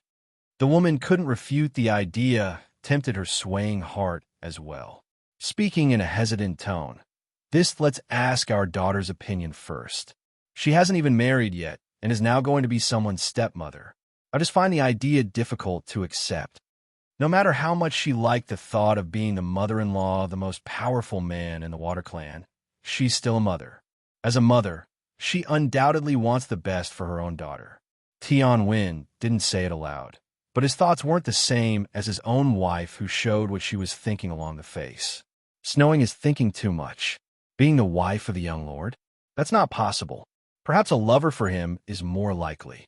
After their conversation, Snowing soon left the tea room and arrived at her own daughter Tian Fragrance's room.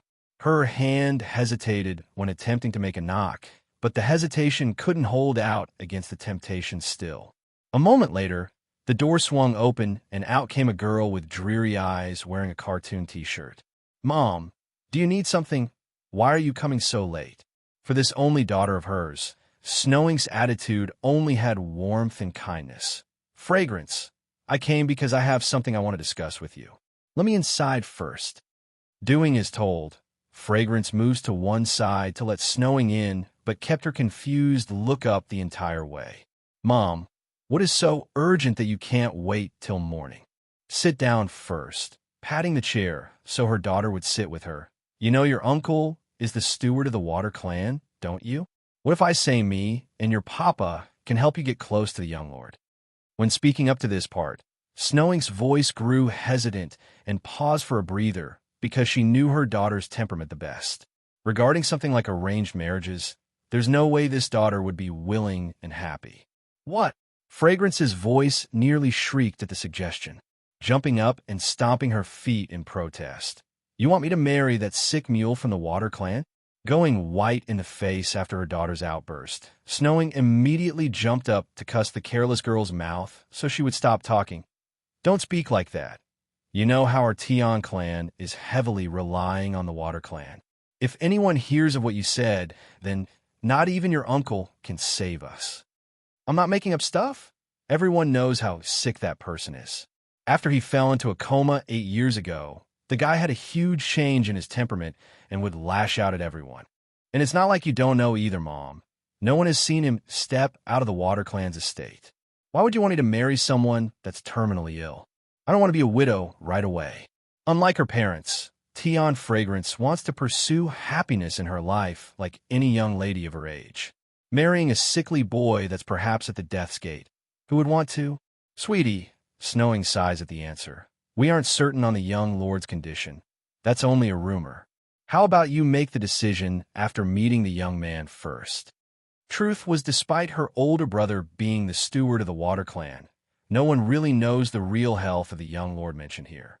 Sure, the members of that family may know, but none would be stupid enough to spread it out into the public, especially after the supposed temperamental change after coming out of the coma.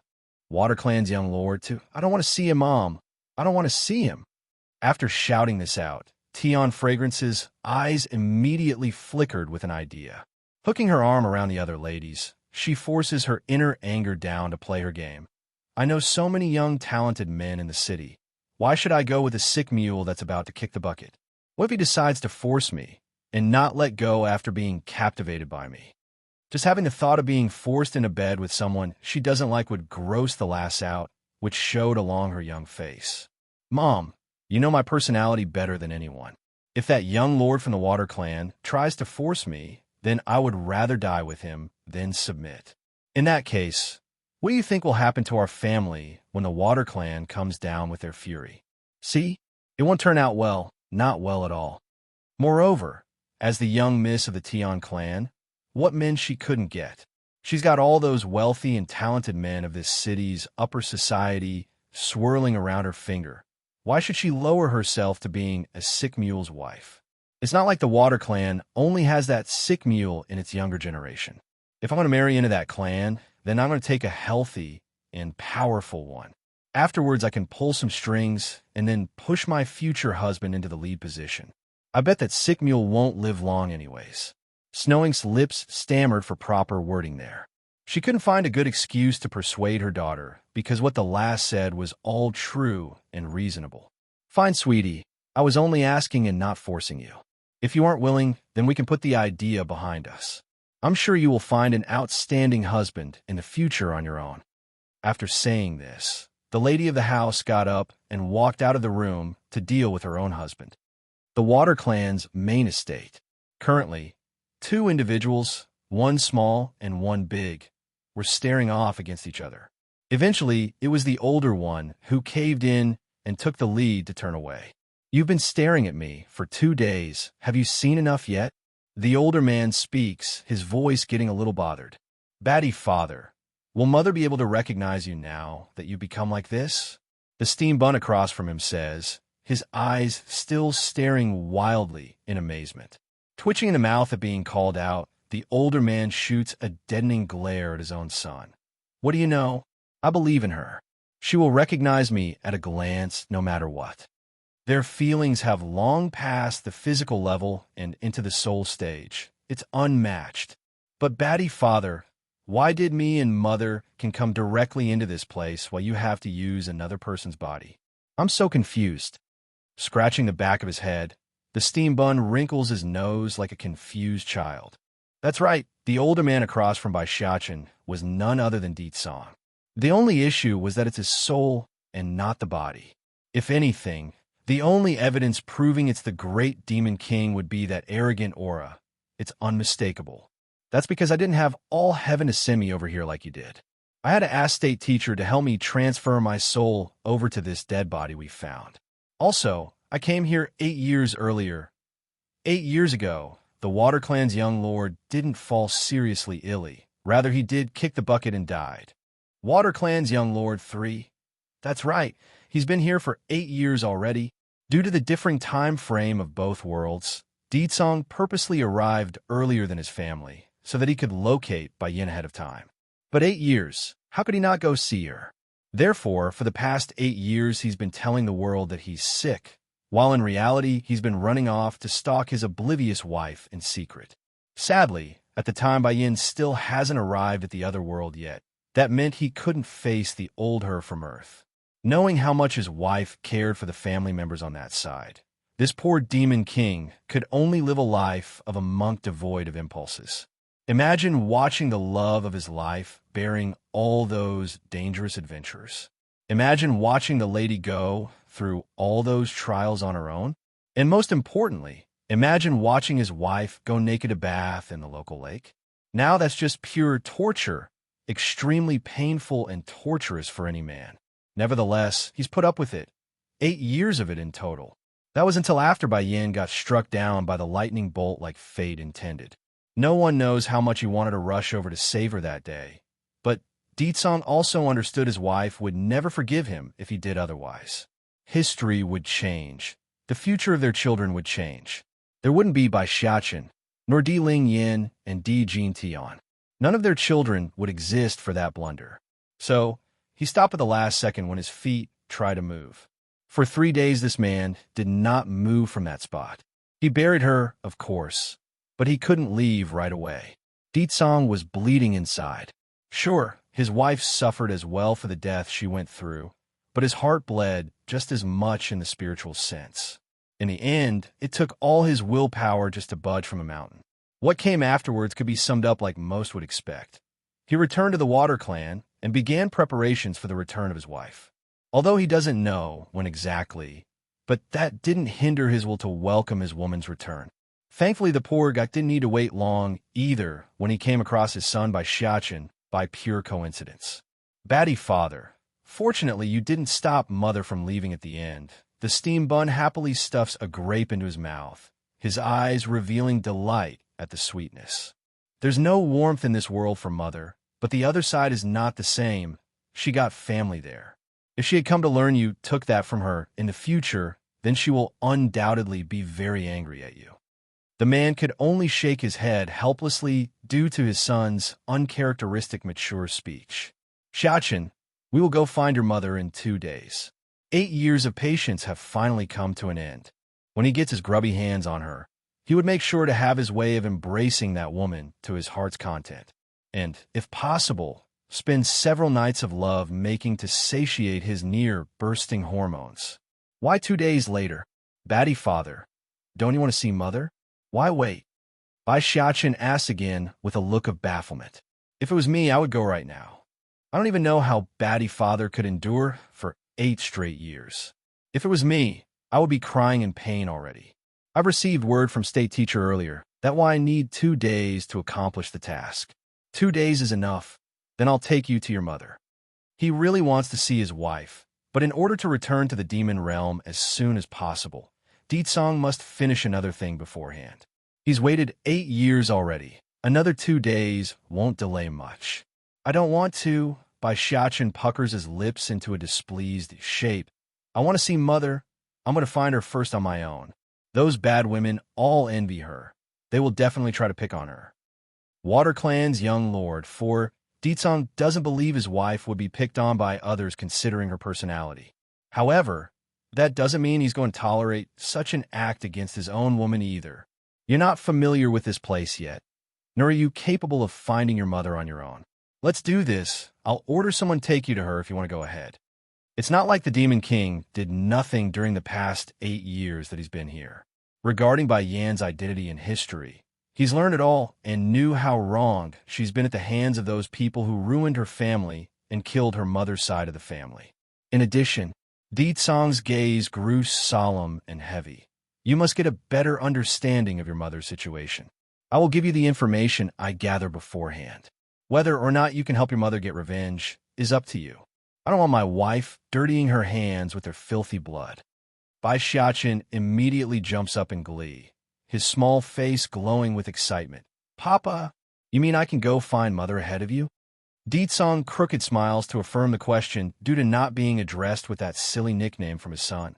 Your mother is probably looking for you as well, so you go ahead. I can't be at ease unless someone is with her. He knows how much hate Bai Yan has for Wenshan. Even until the day where she died under that lightning strike, she remains firmly under the idea of wanting to make the man regret the act of abandoning Bai Yu. Therefore, Ditsong doesn't want anything to happen while he's not with her. Now here's where Bai Xiaqin comes into play. He may not be able to go right away, but this rascal could, and it's someone he trusts. That's awesome. Bai Xiaqin jumps up and down like a baby again. The doggy I met before is quite good. Why don't you have him take me to mother? Ditsong, are you sure you want a dog to take you on a plane? He's not a demon beast. Ditsong eventually throws this out after a long moment of awkward silence. If the dog can take human form, then it's one thing, but he's a dog, a genuine dog, and no more. That cat can do it too. I think that fat orange cat is quite nice. Have him take me. This rascal, can he be a bit more normal?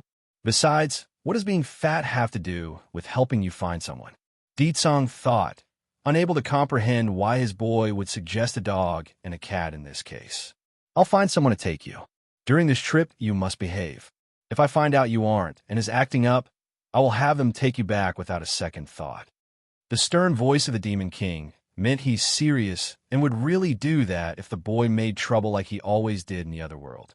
Despite the pouting face, Bai Xiaqin did not talk back, a rare occasion for this parent and son relationship. So be it a human it is. Although I still think this water clan only has that doggy and fat cat as the cutest. As for the others, thinking of those people, Bai Xiaqin's eyes would darken into a displeased shape. Batty father, you've been here for 8 years. Why didn't you form your own power? I don't like the people here in this water clan. He did it back when he was searching for mother the first time around. Why didn't he do it again in this other world? Ditsong, these 8 years, this persistent Demon King has been busy following his wife around. Where would he find the time to go organize a new power on Earth? In light of that, though, he did take in some stray animals like that dog and fat cat. They're not demons or demonic creatures, but they're still animals and instinctively attracted to the man. Xiaqin, do you think I would need some kind of power in this place? Ditsong says it proudly and arrogantly like the very idea was a joke. If someone does dare to challenge me, I will have Black Turtle go deal with them. Those people are not qualified for him to personally maneuver against them. My son won't suffer any grievances. One. Sure enough, Bai Xiaqin became stumped for words at that sort of an answer. True, considering his old man's status and power, why should he deal with those people from the Water Clan? Simply having Black Turtle order them would be more than sufficient. Papa, how did Black Turtle know about you coming here anyways? Also, how did he know you needed a body to use and arrange the Water Clan's young lord for you from the beginning? Biting his fingernail, the boy questioningly asks with a look of confusion. Donning a dazzling smirk, Ditsong's reply left his son astounded. I don't know. I don't know. Only a fool would believe that. Huffing and puffing, Bai Xiaqin didn't buy a single word of it. As curious as he was right now, the boy knew he won't get an answer from his old man. If anything, he could always turn to state teacher for an answer. After all, that guy always seemed to have the answer to everything. Why are you being so nosy for? Didn't you want to go find your mother? Giving his son's head a rub to shoo him along. Then you can go now. Remember, if someone disrespects you, then put them in their place. My son will suffer under no one. Giggling with laughter, the steam bun didn't need his old man to tell him that. Papa, as if you need to tell me that. I have never been one to swallow any grievances.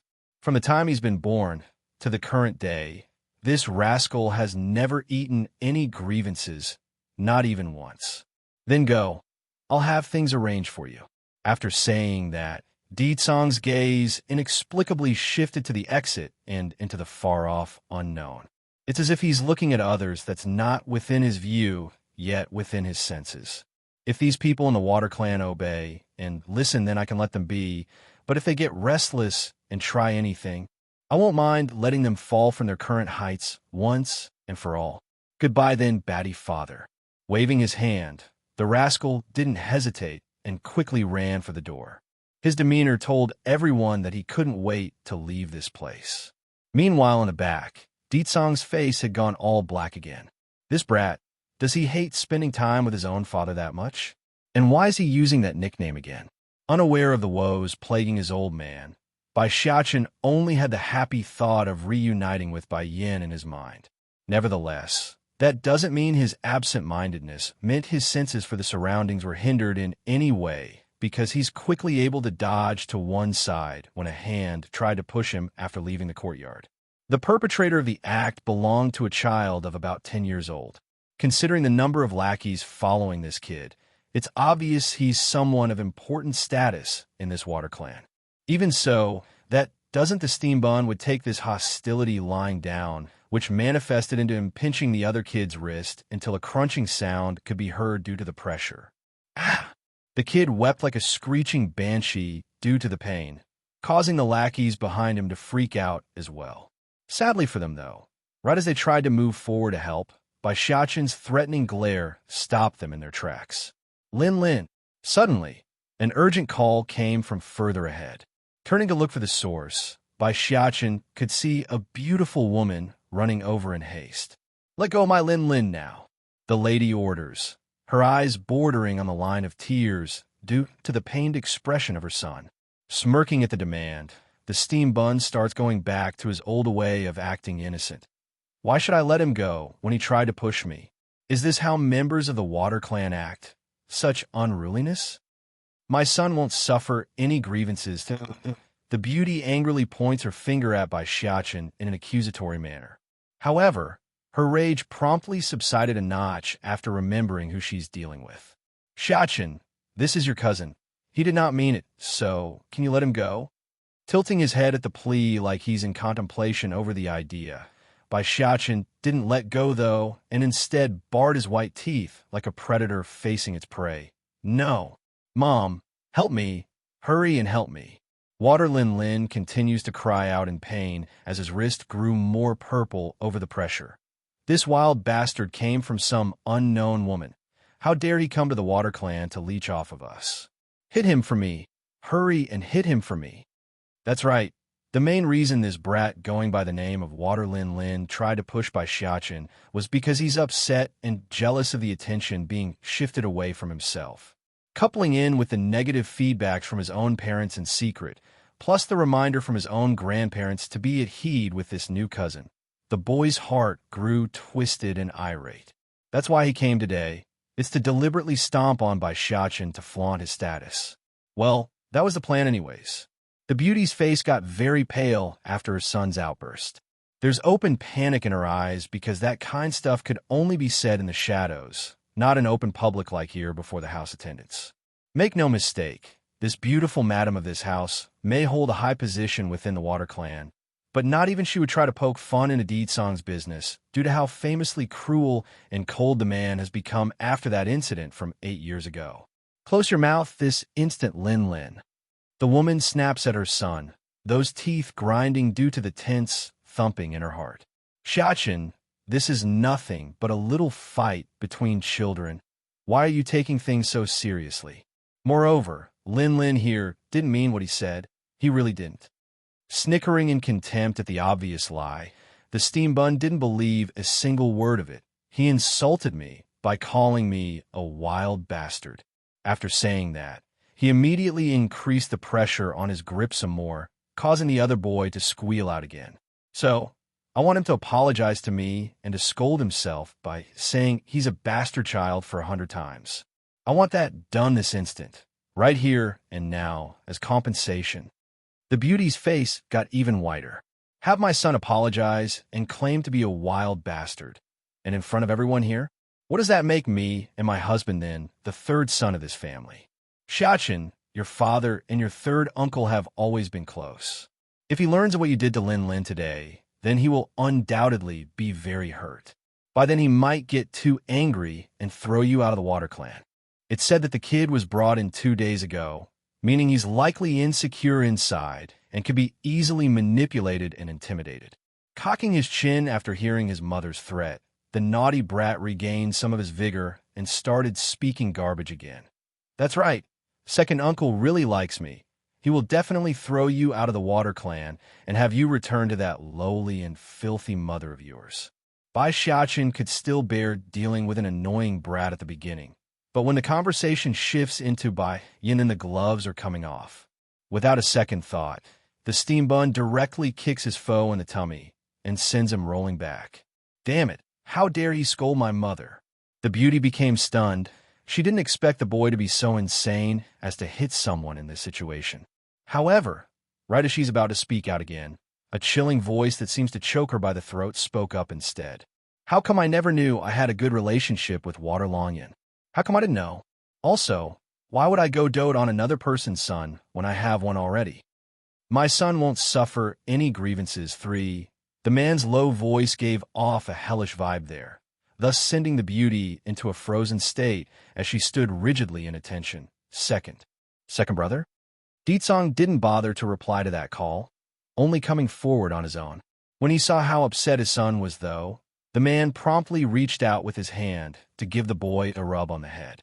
This maneuver was something Bai Yin did often when she's around, so he wanted to copy it to help elevate the mood. Sure enough, Bai Xiachen's expression gradually let up as he felt that familiarity. Nevertheless, it won't change the fact that he's very unhappy and upset based on that pursed lip he's making. When that happens, the consequences are dire. Who's your second brother? Ditsong shifts his attention back to the beauty. This body may be the young lord of the Water Clan, but this great demon king never once acknowledged he's part of this group. When the dust settles, he would instantly give up this fleshly container and leave. Second brother, I'm Mei Mei.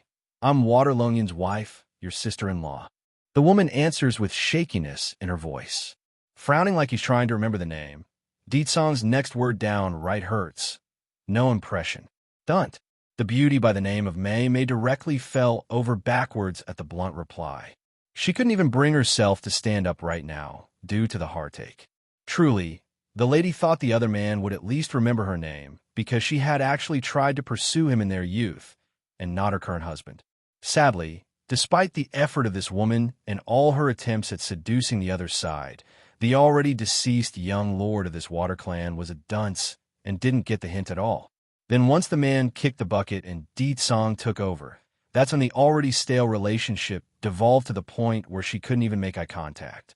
Xiachen, Ditsong returns his gaze back to the little fella standing beside himself.